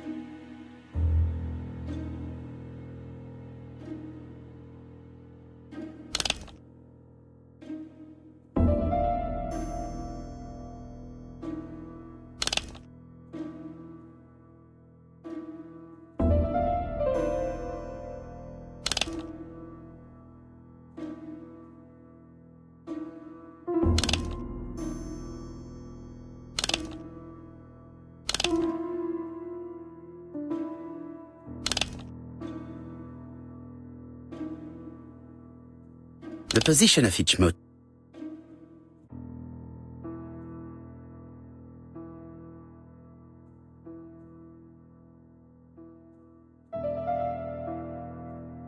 The cardinal points. This book could maybe help me. Each cardinal point is associated with one animal and one color. In the middle sits the imperial dragon, and out of respect, all the others are turned towards him.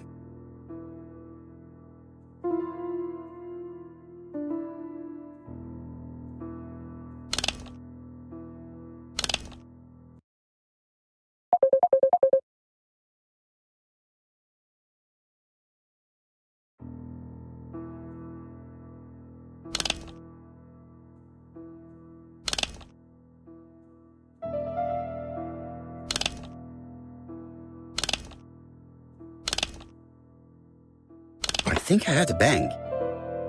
Could it be this cupboard?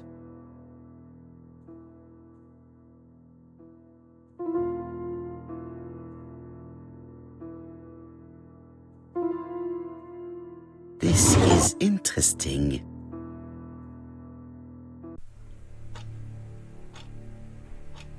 These daggers are only ceremonial weapons. I do not think that the crime weapon is here.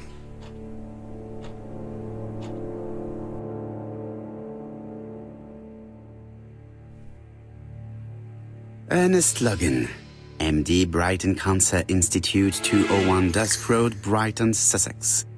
To Sir Carmichael Clark, MD, Comside Churston, Devon. Brighton, 1935, January the 5th. As a man of science, I owe it to you to be completely frank. Lady Clark, your wife is suffering from a generalized terminal cancer. I confess I didn't suspect anything like that during the first exams. But with the test results I have received today, there is unfortunately no place for doubt. I estimate that Lady Clark's life expectancy is no more than 1 year. Hospitalization would not help in her case, so I advise you to keep her at home and provide her with as much morphine as required to ease her last moments. Yours sincerely, Ernest Logan.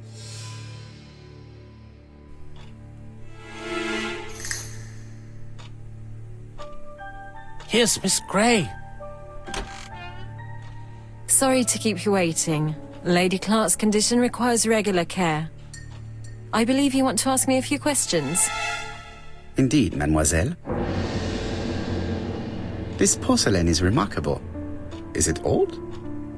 It's about 3 centuries old, I believe. Wait, let me find the reference.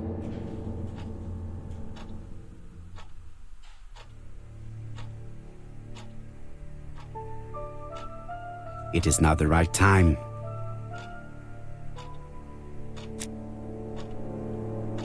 She appears to be very flustered.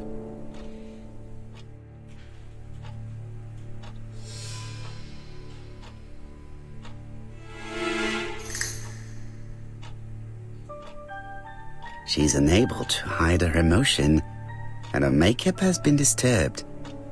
I think that this young woman has just been kissed. Here? Teapot with black dragon, Gangxi period, end of the 17th century.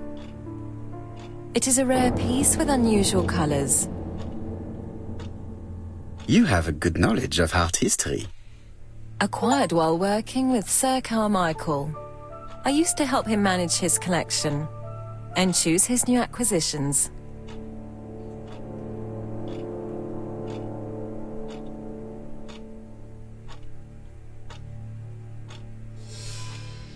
Was it difficult working for this elderly gentleman? He wasn't old. Well, I mean, Did you have a good relationship with your employer? he treated me well, and I am sorry for his death. Have you seen any strangers hanging around in the past few days? No. Nobody has been near Comside.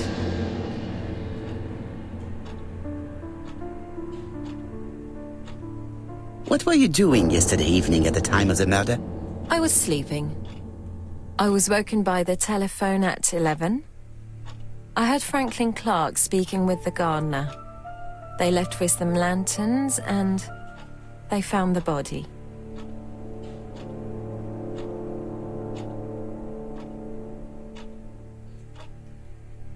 Am I right thinking that something is going on between you and Franklin? How dare you ask me such a question?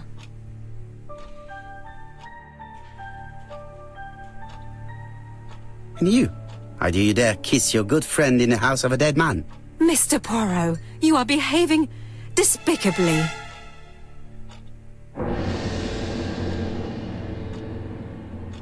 Miss Grey, if I may be so bold, please do not take offence.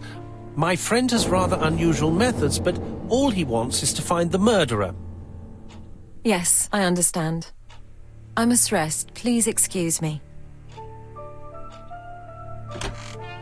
Earlier, you asked me to watch the living room door for you. I don't wish to be indiscreet, but sometimes a gentleman stumbles upon a secret without intending to. That is sometimes the case. And I saw Franklin Clark kissing Miss Grey at the foot of the stairs. Do you think this is a common occurrence? No, I saw emotion, intensity. I think it was their first kiss. Well done, mon ami. Well spotted. However, I don't think I completely understand this business. Why did Sir Carmichael not defend himself? He appeared to have been active and strong. The murderer did not give him a chance. Let us try and reconstruct the scene.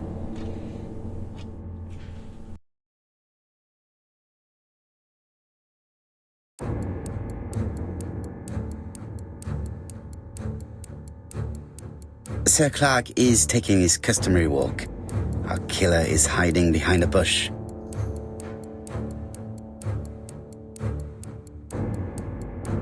The old man walks quietly along the gravel path.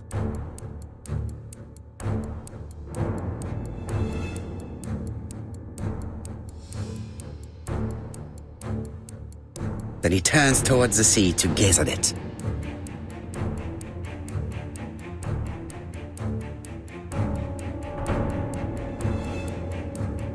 The killer leaves his hiding place on the right-hand side. He approaches silently over the grass.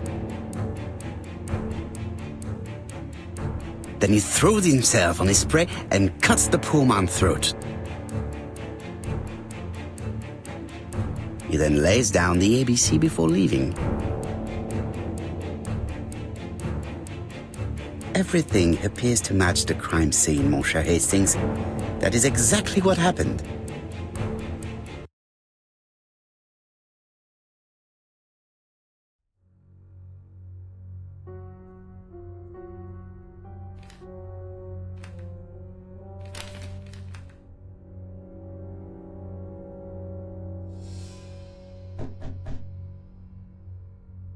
Oh, just a minute. I'm getting dressed.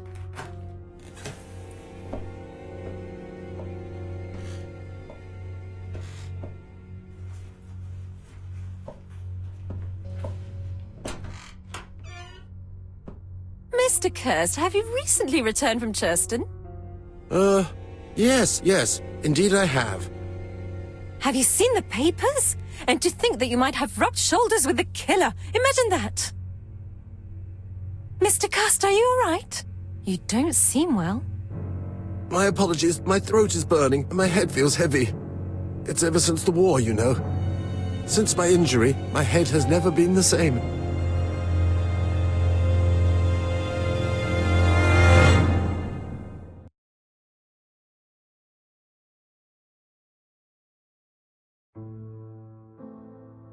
Poirot, it's a pleasure to be with you again after all these years.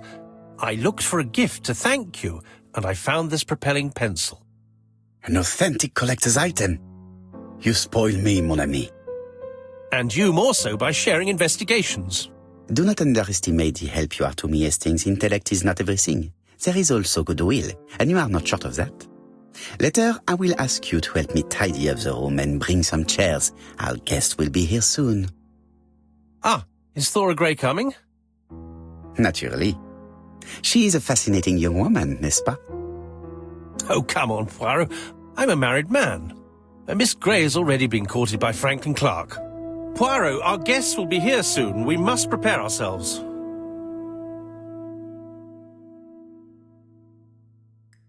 I should take advantage of the silence to examine them.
I ought to concentrate on my guests.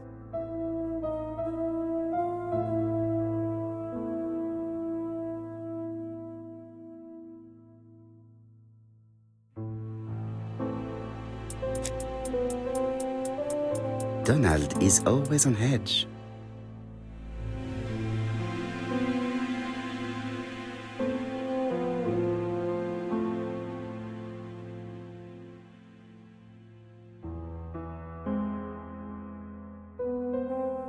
Donald Fraser is very nervous at the moment, even if he is trying hard to control himself.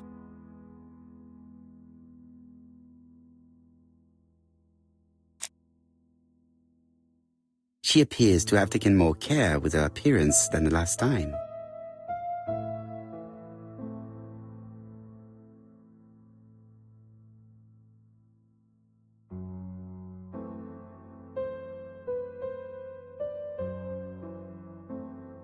She's looking at Mr. Fraser out of the corner of her eye. Did she make herself beautiful for him?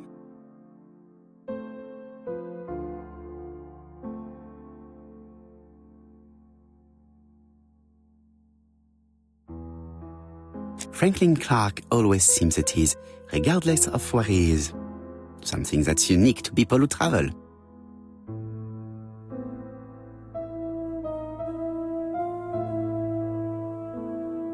The song says, "Sometimes I love a blonde who comes from Eden by way of Sweden. But I am not sure that this blonde is an angel. Sometimes I love a brunette, sometimes I love a blonde." That's what the song says. I wish to thank you all for coming. I wanted to bring everyone close to the victim's ear in order to unmask the murderer. Get to the point, Mr. Poirot. What do you want from us?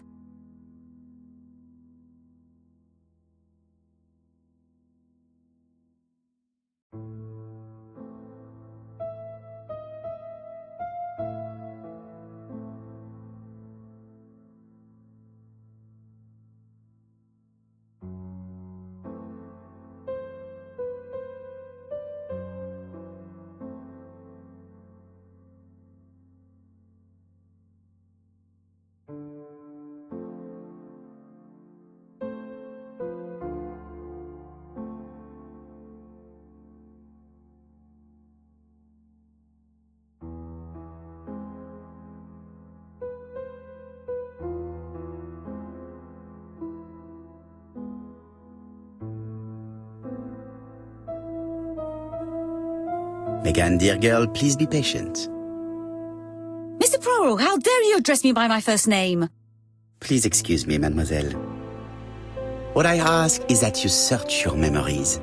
The murderer must have left some trace. Yes, he must have prepared his crimes very carefully. Tout à fait. He did not get to Bexhill at midnight in order to strangle a young girl whose name by chance starts with P. Must we go into that?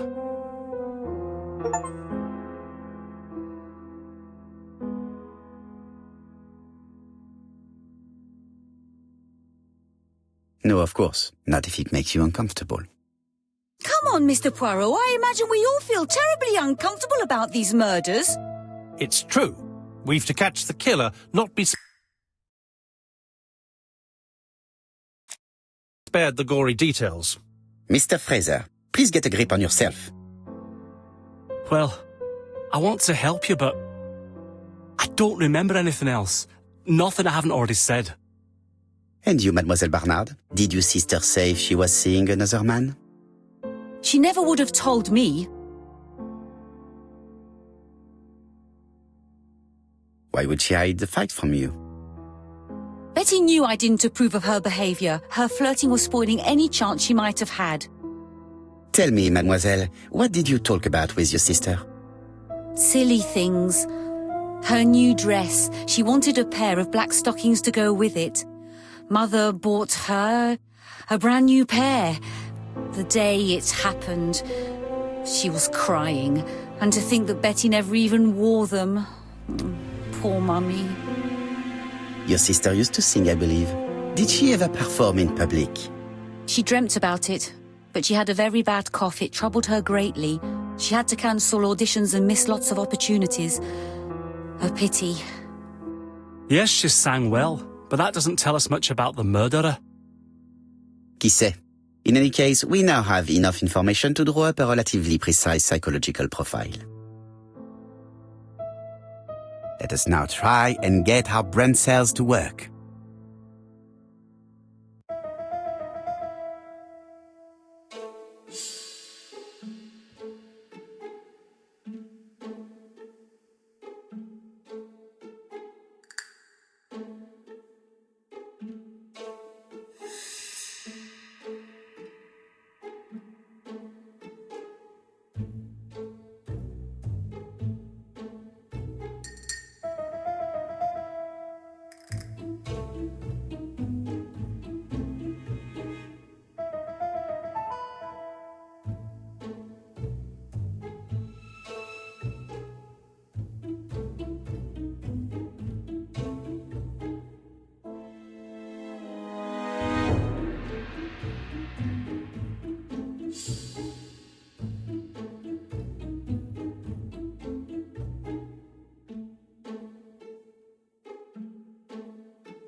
So, ladies and gentlemen, we can now surmise without too much risk of error that our adversary is calculative, sure of himself, a seducer, of outstanding intelligence, that he has plenty of self-control, and that he likes railways. It's a good start. Other meetings may be necessary. I hope that you will be able to come back again. Well, it's just that...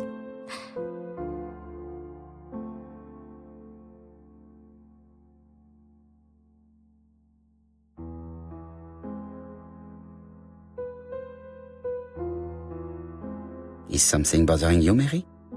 Well, Mr. Poirot, you see, I don't know if I can come to London just like that.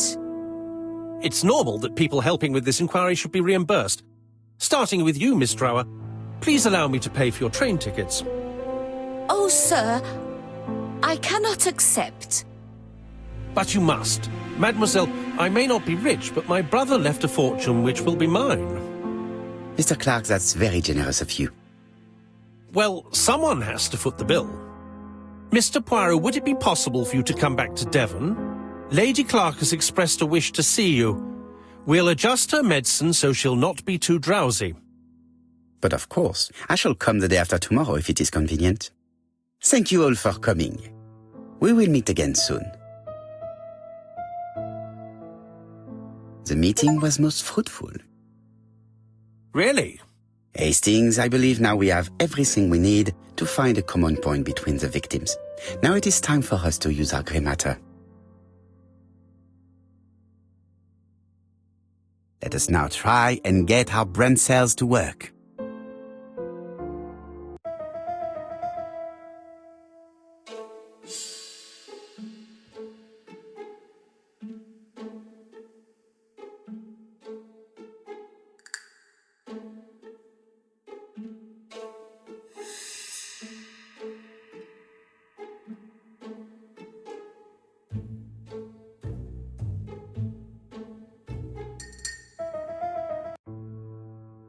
The first two victims suffered from bad throats, and that was precisely the specialty of the third victim, Dr. Clark.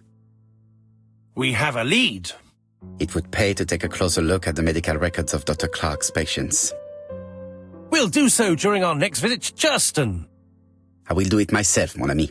You must remain in London just in case ABC sends us another letter. Very well, as you wish.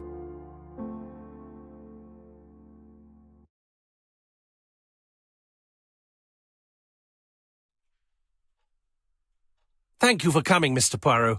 Lady Clark is waiting for you in her bedroom on the first floor. Please excuse me, I cannot stay for the interview. I've to take Miss Grey to the station to see our lawyer in Torquay. Are you going on holiday, mademoiselle? Not exactly, Mr. Poirot. Miss Grey very kindly stayed with me to settle my brother's affairs, but naturally she prefers to find a position in London. Ah, très bien. I'll be absent all morning, Mr. Poirot, but the nurse is coming soon. She's to ensure that the dose of medicine doesn't make our patient drowsy. Thank you, Mr. Clark. Have a nice trip, mademoiselle.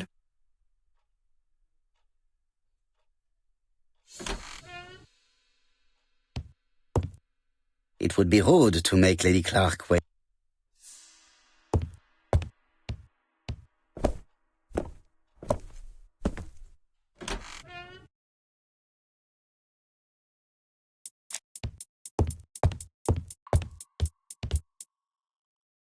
This poor woman is very ill.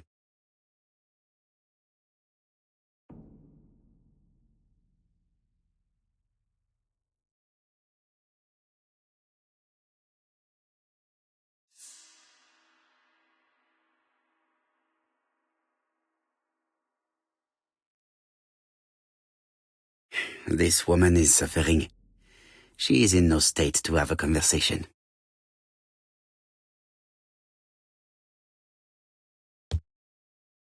It would be rude to make Lady Clark wait.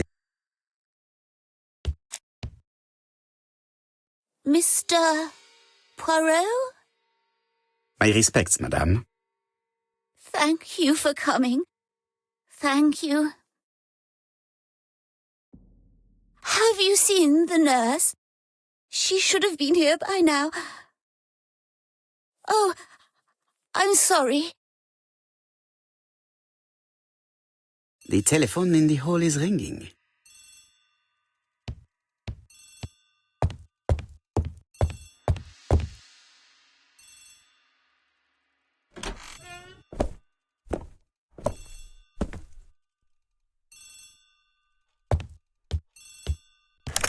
The Clark residence. Detective Hercule Poirot speaking. How do you do, Mr. Poirot? I'm Lady Clark's nurse. I wanted to let you know that I won't be able to come for her injection today. Might Miss Grey be able to do it? She has just left, but I will take care of it. Thank you. That's very kind of you. You'll find the skeleton key to open the medicine cabinet hidden in the lion trophy. You can count on me. Au revoir, mademoiselle. Oh, thank you kindly. Goodbye, Mr. Poirot.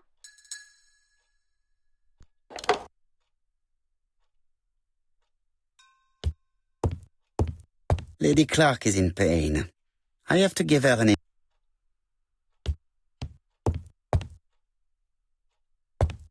Lady...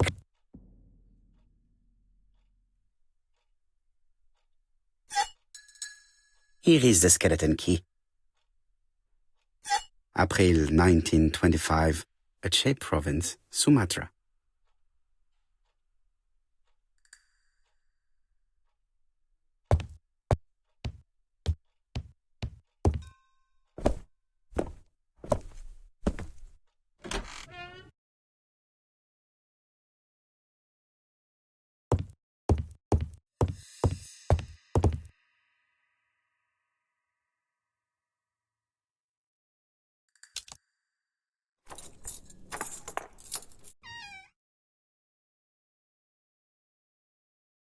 Ah, Mr. Poirot.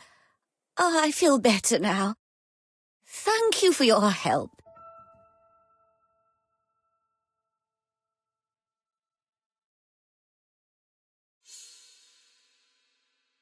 You asked for me, chère madame? Yes, of course, I wish to speak with you. But what was it about? No doubt. You wish to talk to me about what happened to your husband? Ah, yes. Oh, poor Carmichael. Has the madman who killed him been caught? Not yet, chère madame. There was a great many people in Cheston on the day of the murder. Indeed. People go straight to the beach. They don't come near Coomside. So, there were no strangers around the house that day? Who said that? The people who live here. Your brother-in-law, Miss Grey. Miss Grey? Oh, I don't like her. Franklin wanted her to stay, but I insisted she should go, immediately. You are entitled to do so, naturally. I'm pleased that you approve. The others have been taken in by her. But at least you can see through that self-pity act. See what she's up to. Oh.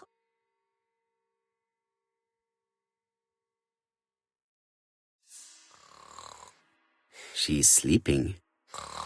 I must find a way to wake her up gently.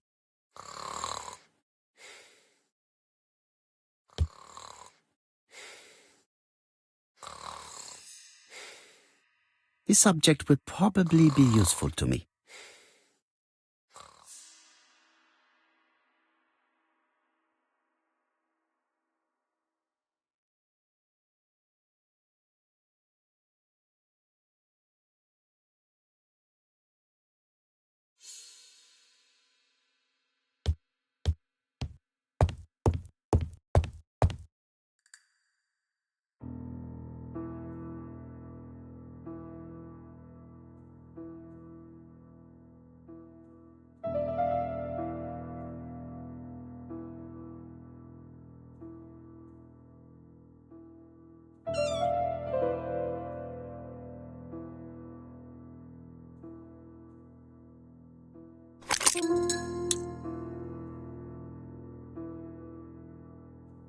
This spring appears to be broken.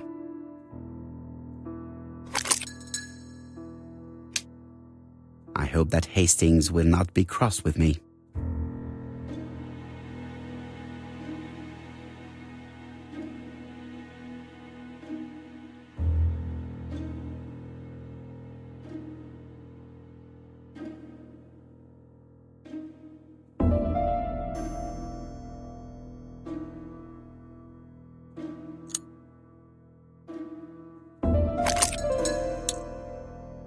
This part appears to be working.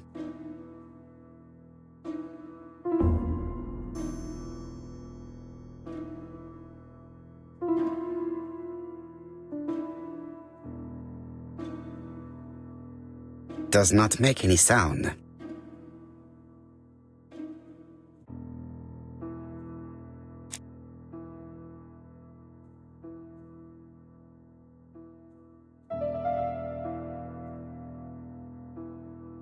This part appears to be... Does not make any sound. Does not make any sound.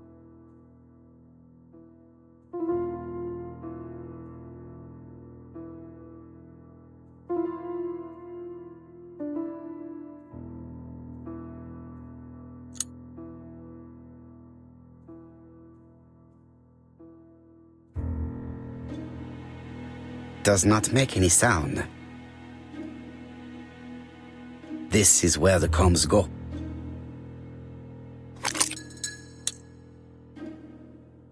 Does not make any sound.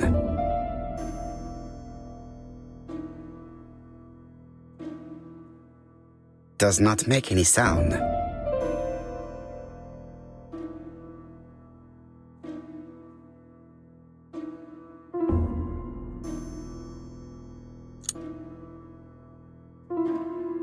This part appears to be working. This part appears to be...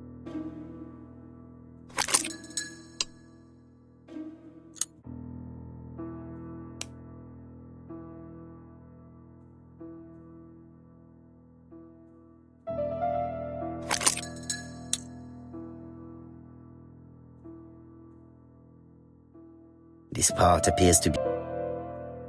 This part appears to be...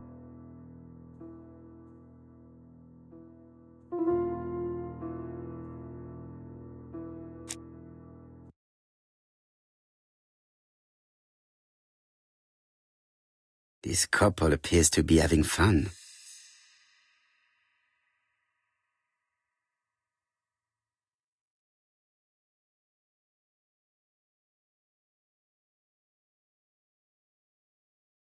Lady Clark and Sir Carmichael were very happy, but they did not have any children.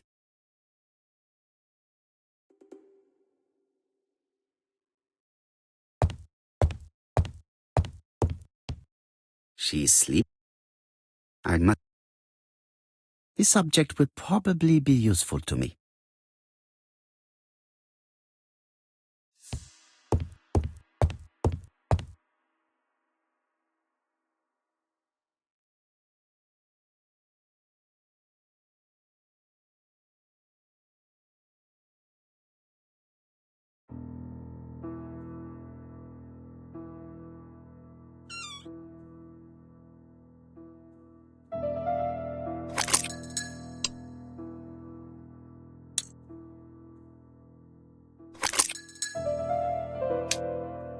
I hope that Hastings...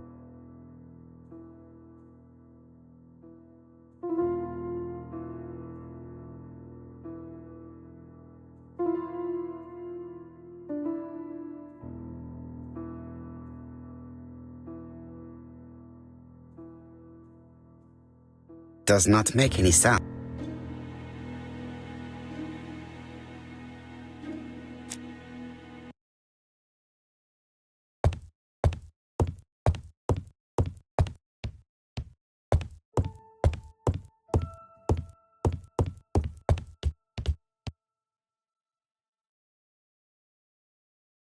This subject would probably be useful to me.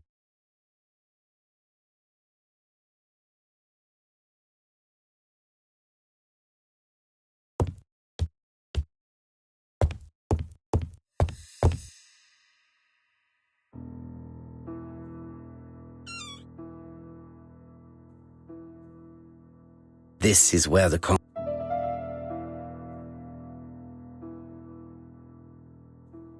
The mechanism appears to...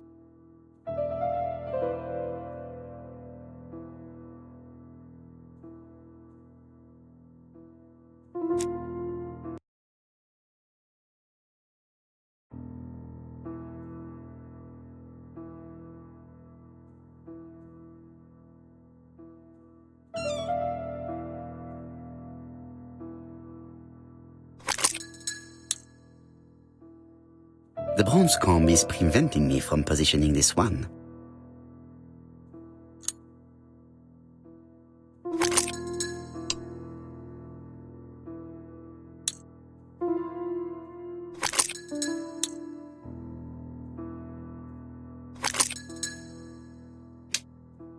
I hope that Hastings will not be cross with me.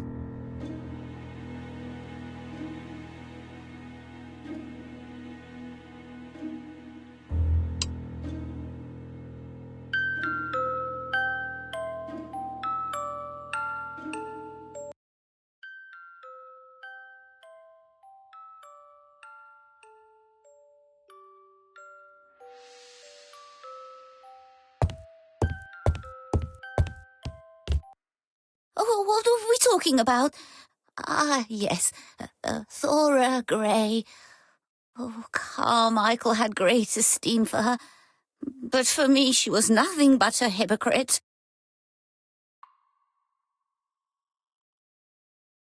You're probably right, madame. You have seen through her.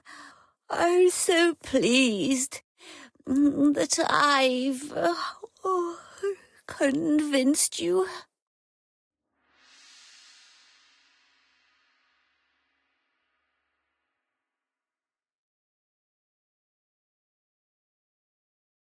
You are very harsh. Do not forget that the girl is an orphan. Yes, and she used the fact to get around men. Take Franklin. He's fallen for her sweet-talking charms. Oh, he's a lovely boy, very plucky and sure of himself. But so naive. Oh, when it comes to women.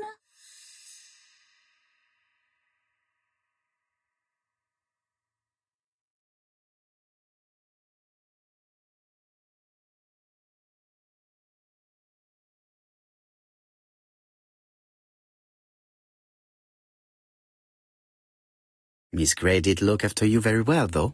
Outwardly. But she's hiding something. I think she tried to poison me. Miss Grey? A poisoner? But everybody appears to like her. It proves she knows what she's doing. She's manipulative and she's a liar. A liar? Let's see, didn't she say that on the day of the crime nobody was around Coomside? That is correct. Well, at 11 o'clock I saw her talking to someone. Really? And what was this man like? An ordinary sort of man with a very plain face. Oh, I don't remember well. Was he a gentleman? No, he was not a gentleman. It would be best to leave her to sleep now. The telephone in the hall is ringing.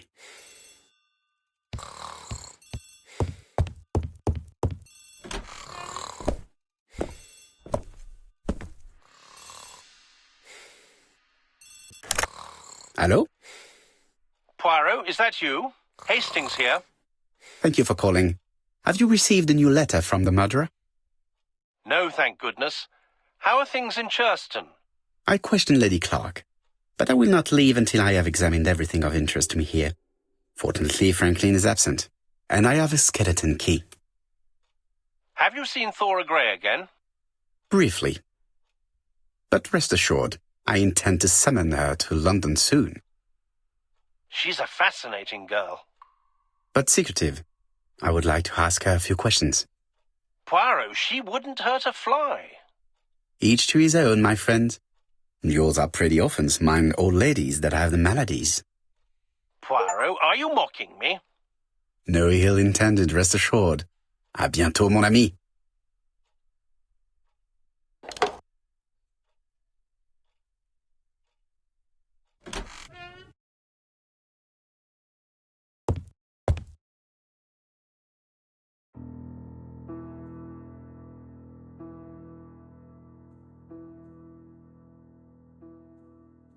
Four Chinese symbols are engraved on this padlock.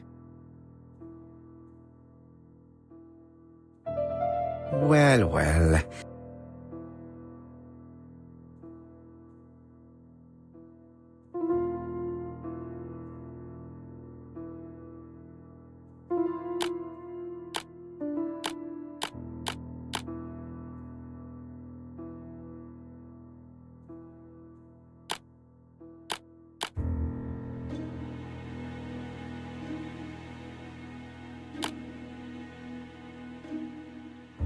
No, it's not the right code.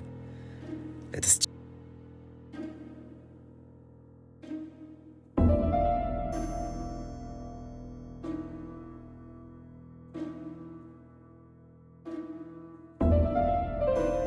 That's it.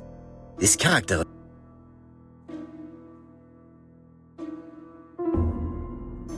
like this. This...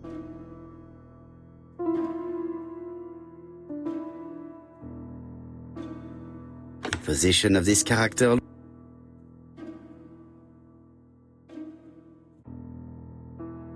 That's it. This character appears... Very good. All the...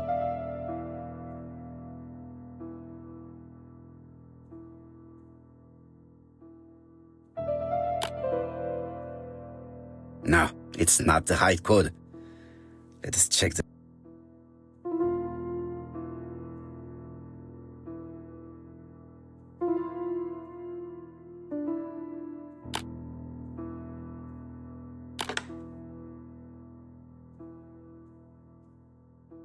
At last, the cupboard is open.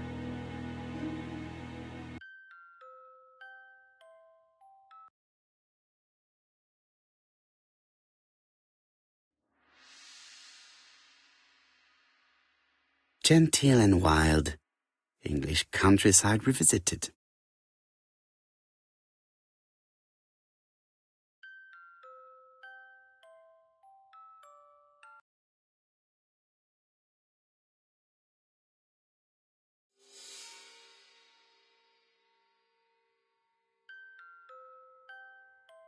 The railway children.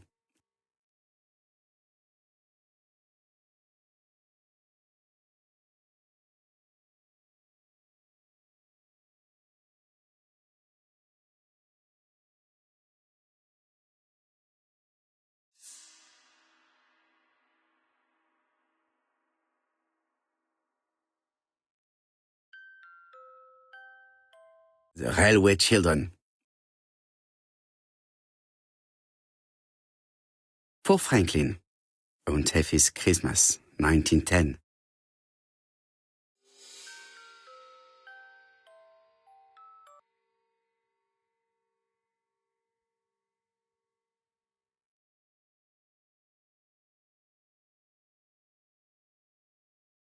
Traveling in China, a practical guide for English travelers.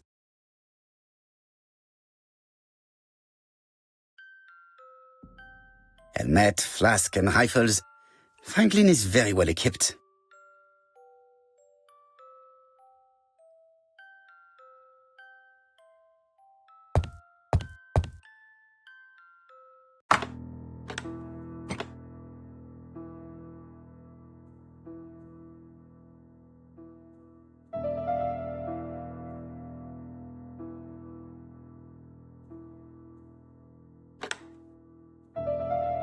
I must need something to continue. This plate appears to be able to move.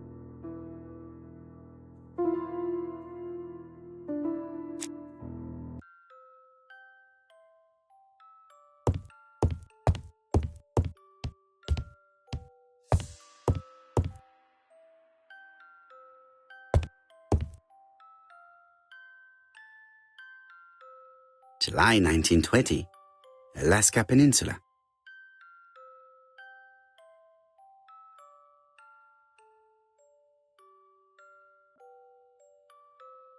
February 1922, South Africa.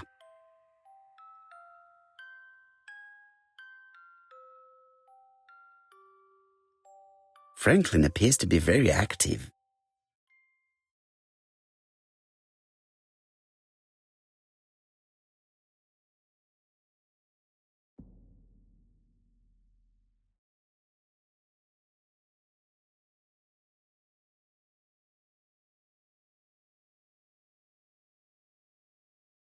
Franklin Clark appears to be a typical British gentleman, a good sportsman, a hunter, a traveler.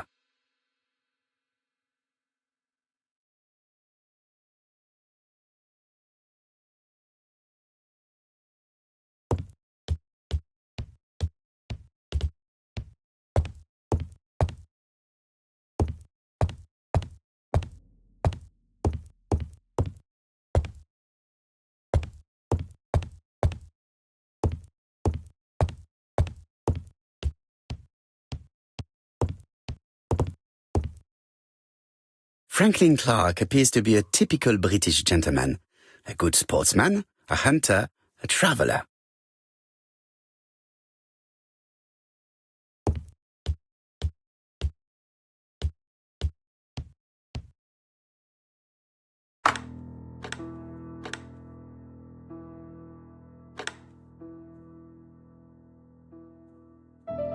I must need something to continue.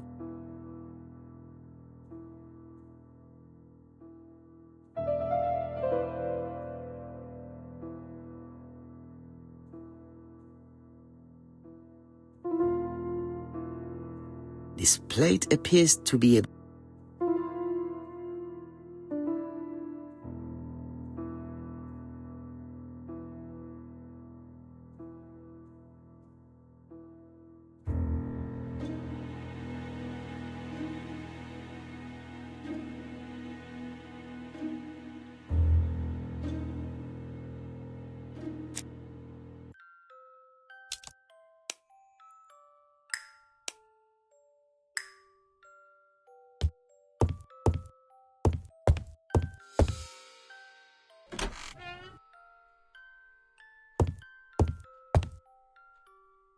How am I going to open this trunk? Let us examine it.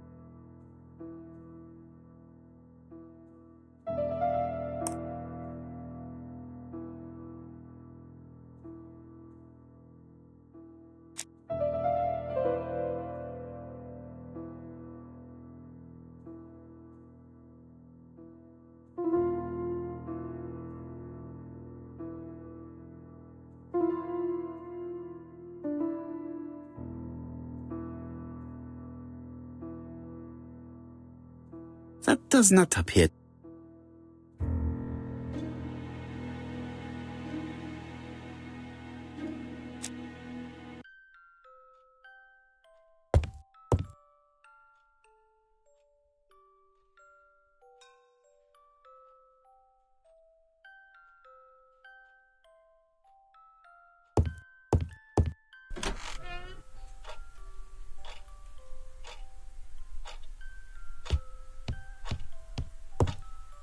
The door is locked.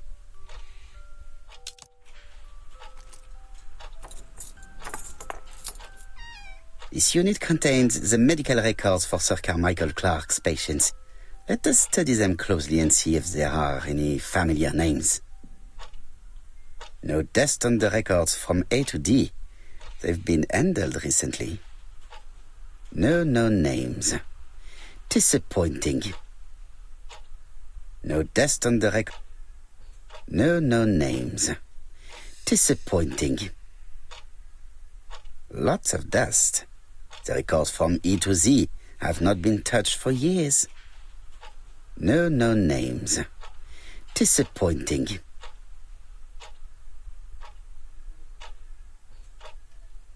Sir Carmichael's collection could rival that of a major museum.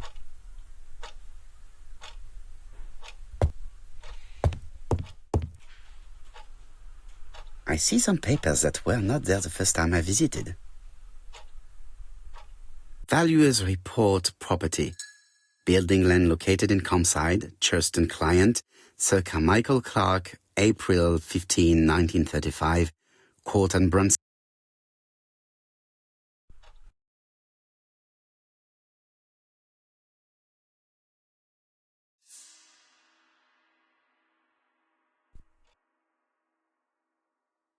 Court and Brunskill. The name is familiar. Is that not the name of the firm Donald Fraser works for?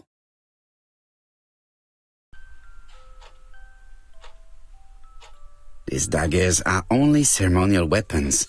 I do not think that the crime weapon is here. These daggers are...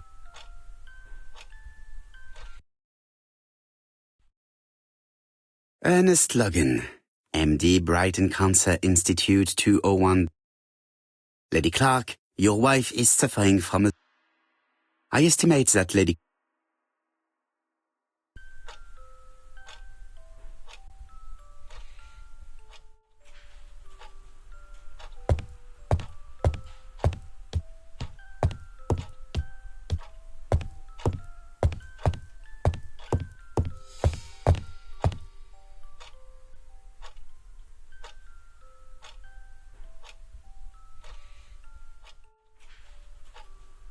traditional Chinese map.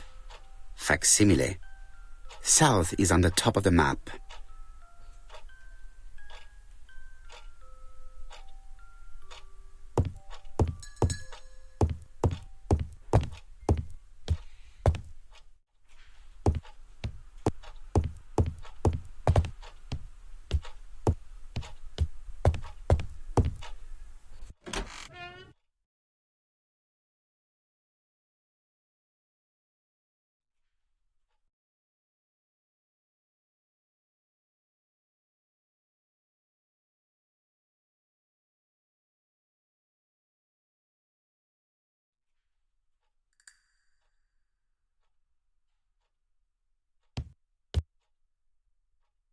How am I going to...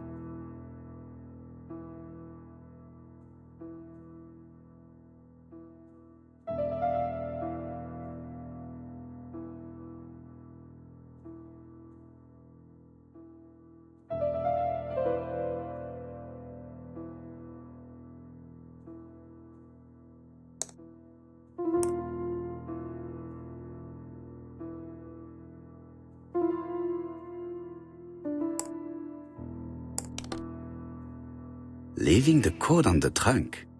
What a strange character Franklin is.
So, what is this sound?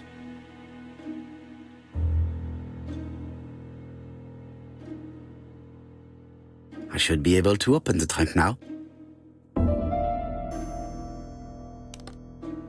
There we are.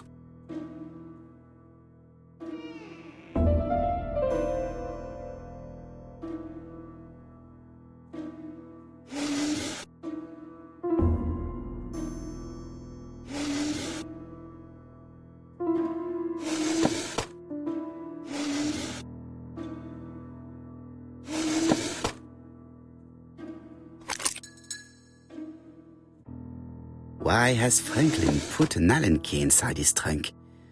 I'll borrow it for a minute.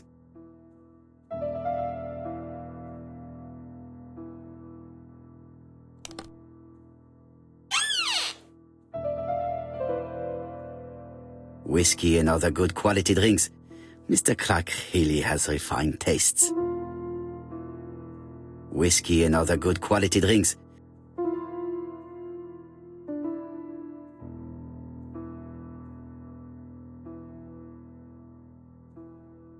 A pile of books, including...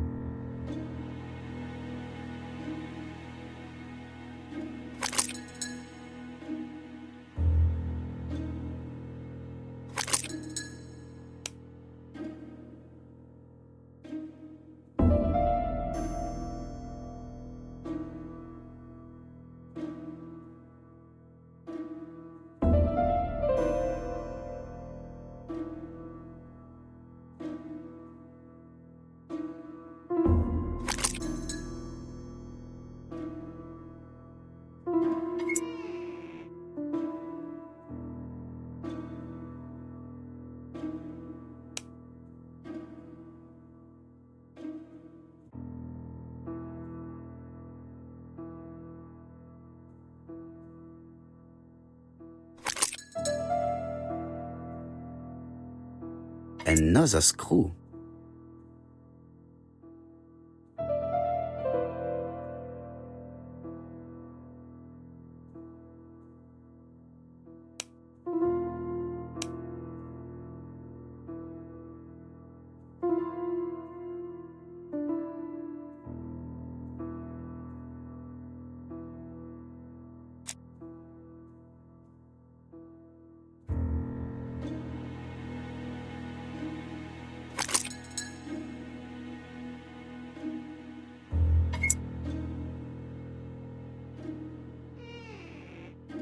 This engraving is not very easy to understand.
Franklin must really love his country to have an engraving in his trunk.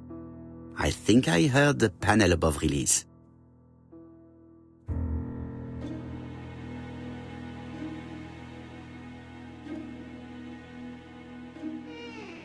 A signet ring? A signet ring with a code written on it. 1587. It may be useful to me.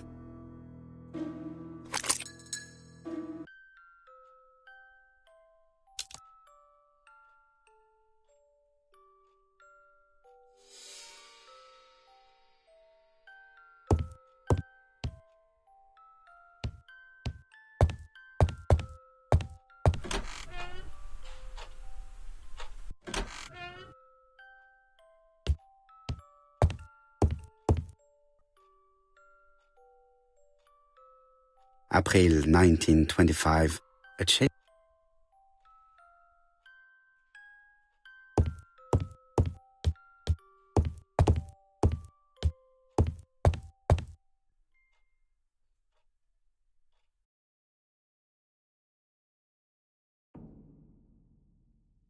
Miss Thorogray, Comside, Justin, Devon. Arsenic trioxide thallium.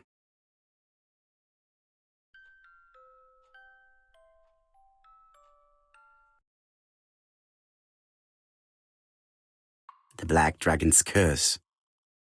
To Franklin, who will never grow up. January 25, 1928. Car Charlotte.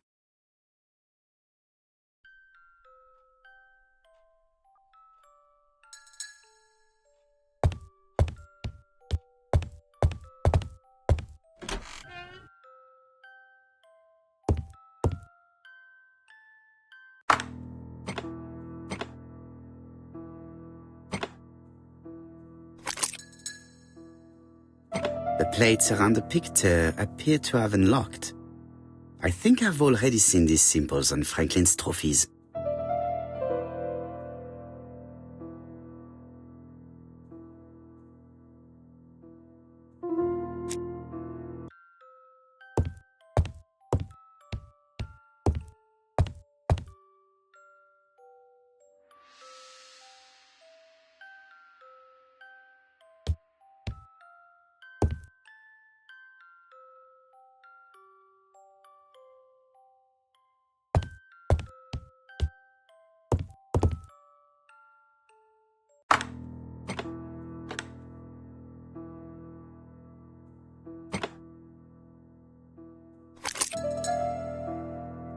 The plates around the picture appear to have unlocked.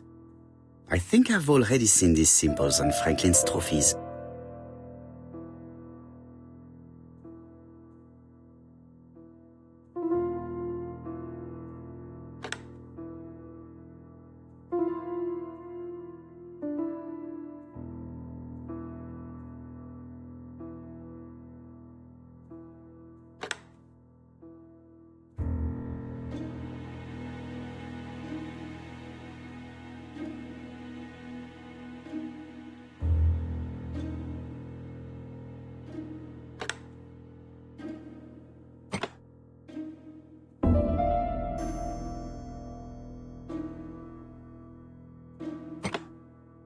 The African kudu.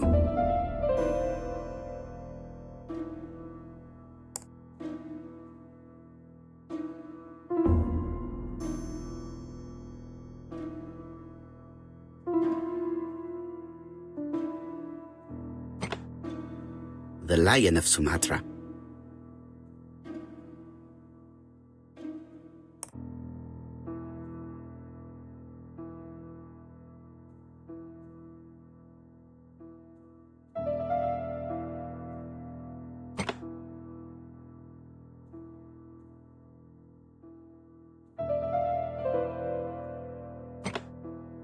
The Alaskan Kodiak bear.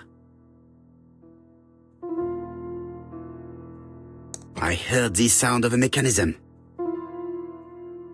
Strange way of protecting one's safe. Triangulating one's hunting sites on a map.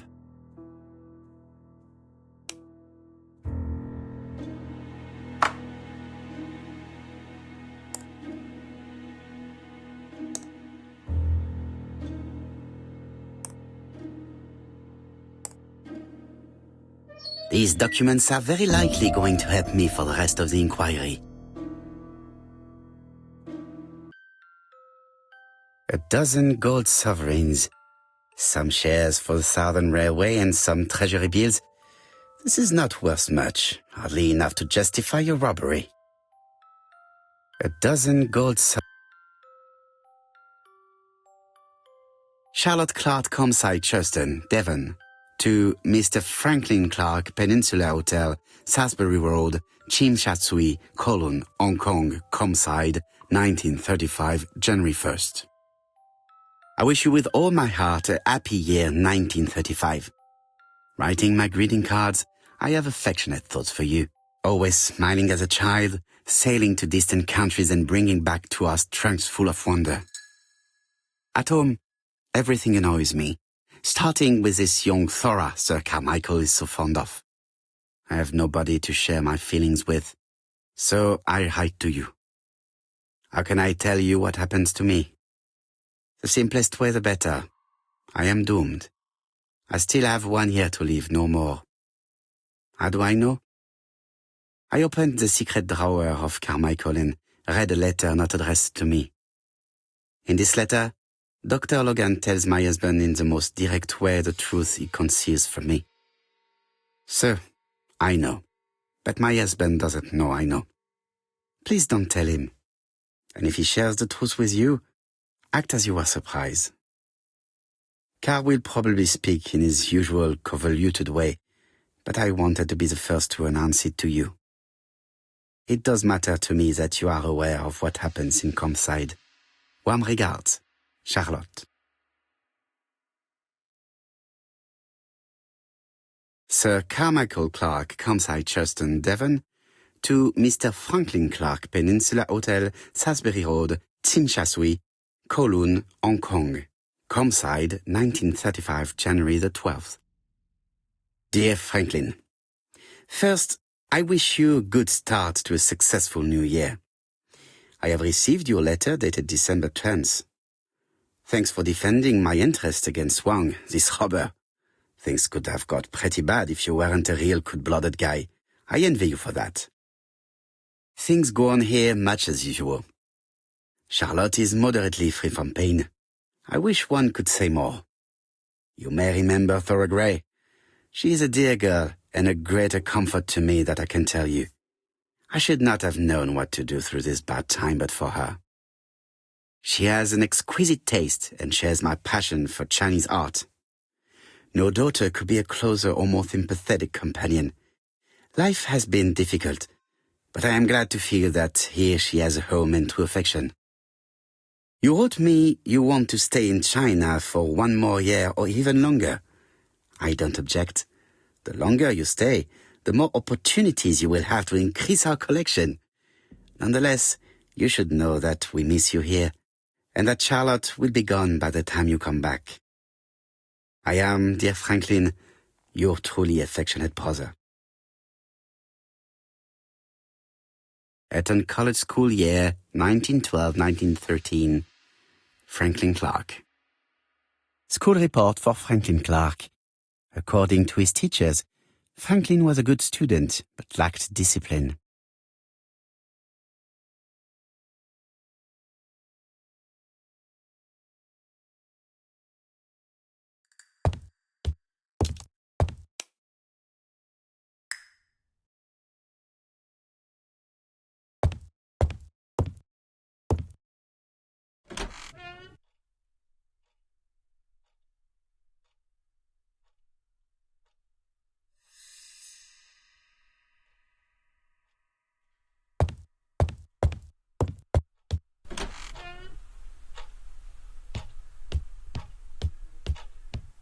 Order and method above all. Let us finish examining the mansion while no one is around.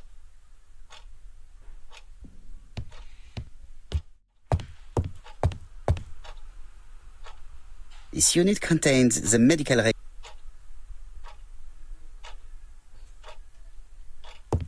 Sir Carmichael's collection.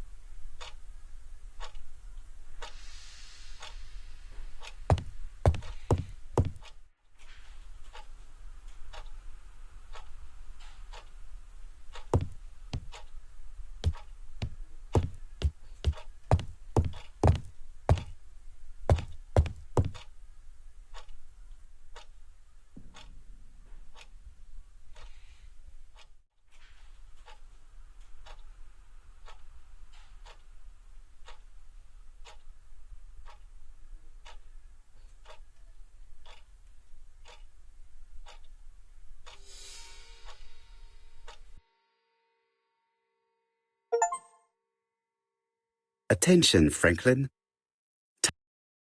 E. Up.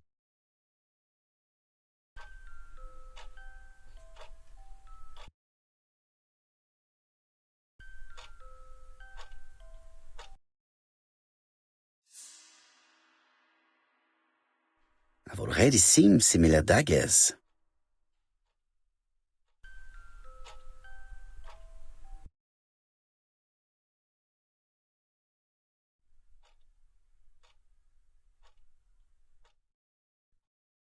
A dark dragon for a bright-haired maid.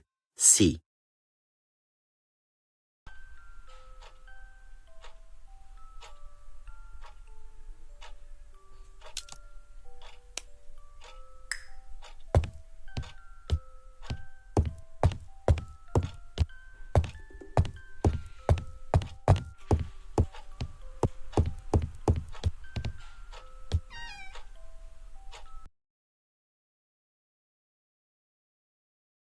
Where is the horrible smell of carrion coming from?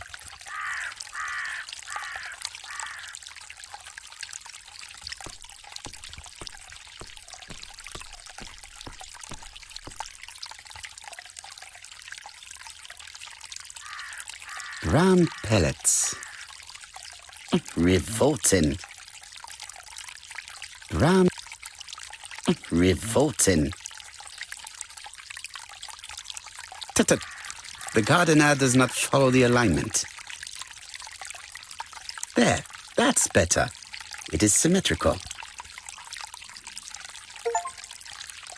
There, that's better.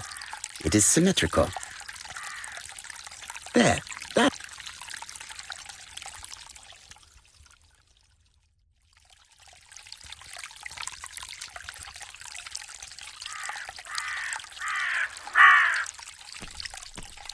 Something makes me feel uncomfortable.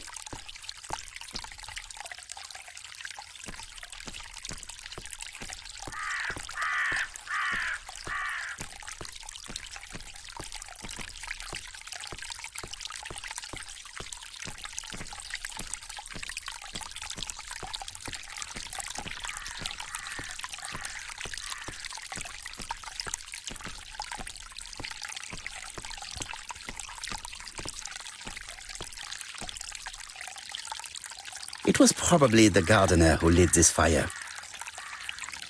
Look here. I wonder if someone wanted to get rid of these papers.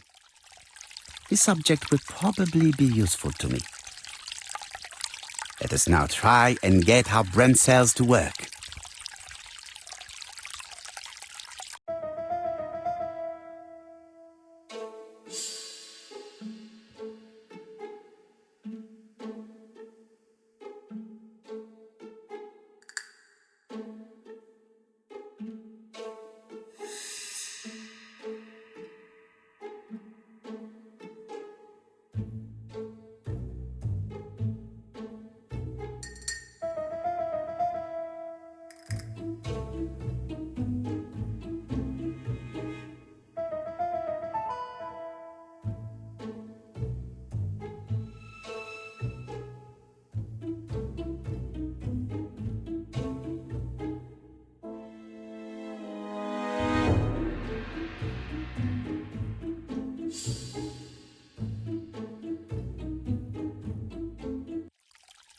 Everything that Thorgray has left behind comes from Sir Carmichael's collection.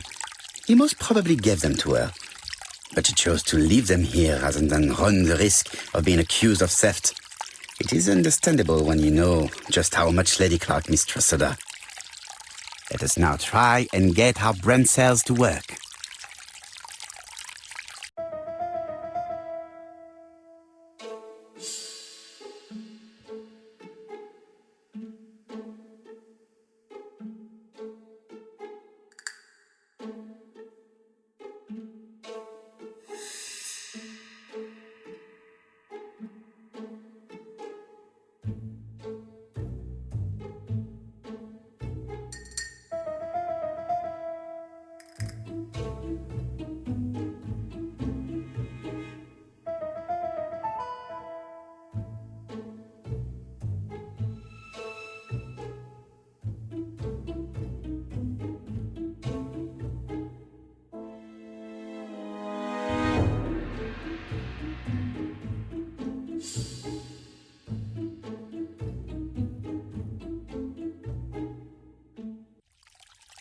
Thorgray had no reason to kill someone who only had few months left to live.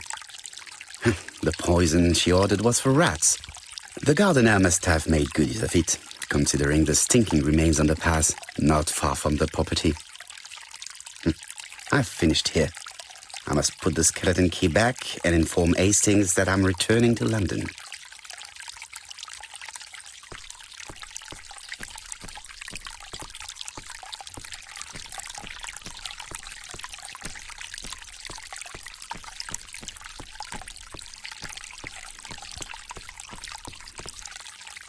This fountain makes a very relaxing sound. This wisteria is in full bloom.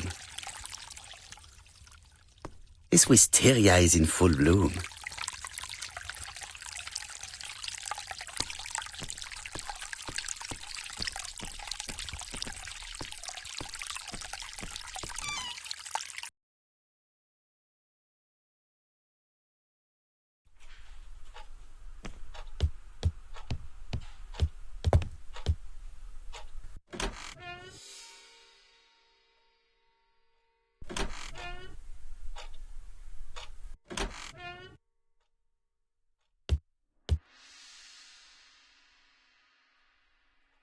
April 9.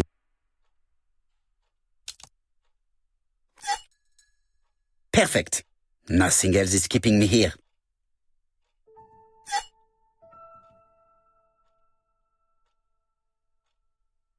Hello, Hastings? I have finished in Shurston. I will take the first train. Tell me, do you know how to restore writing on a burnt document?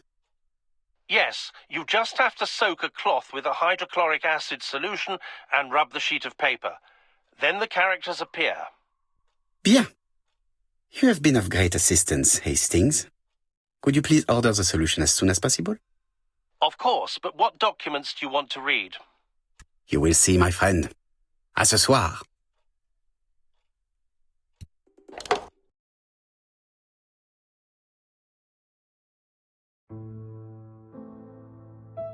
Donald Fraser is here. He insisted on waiting to see you.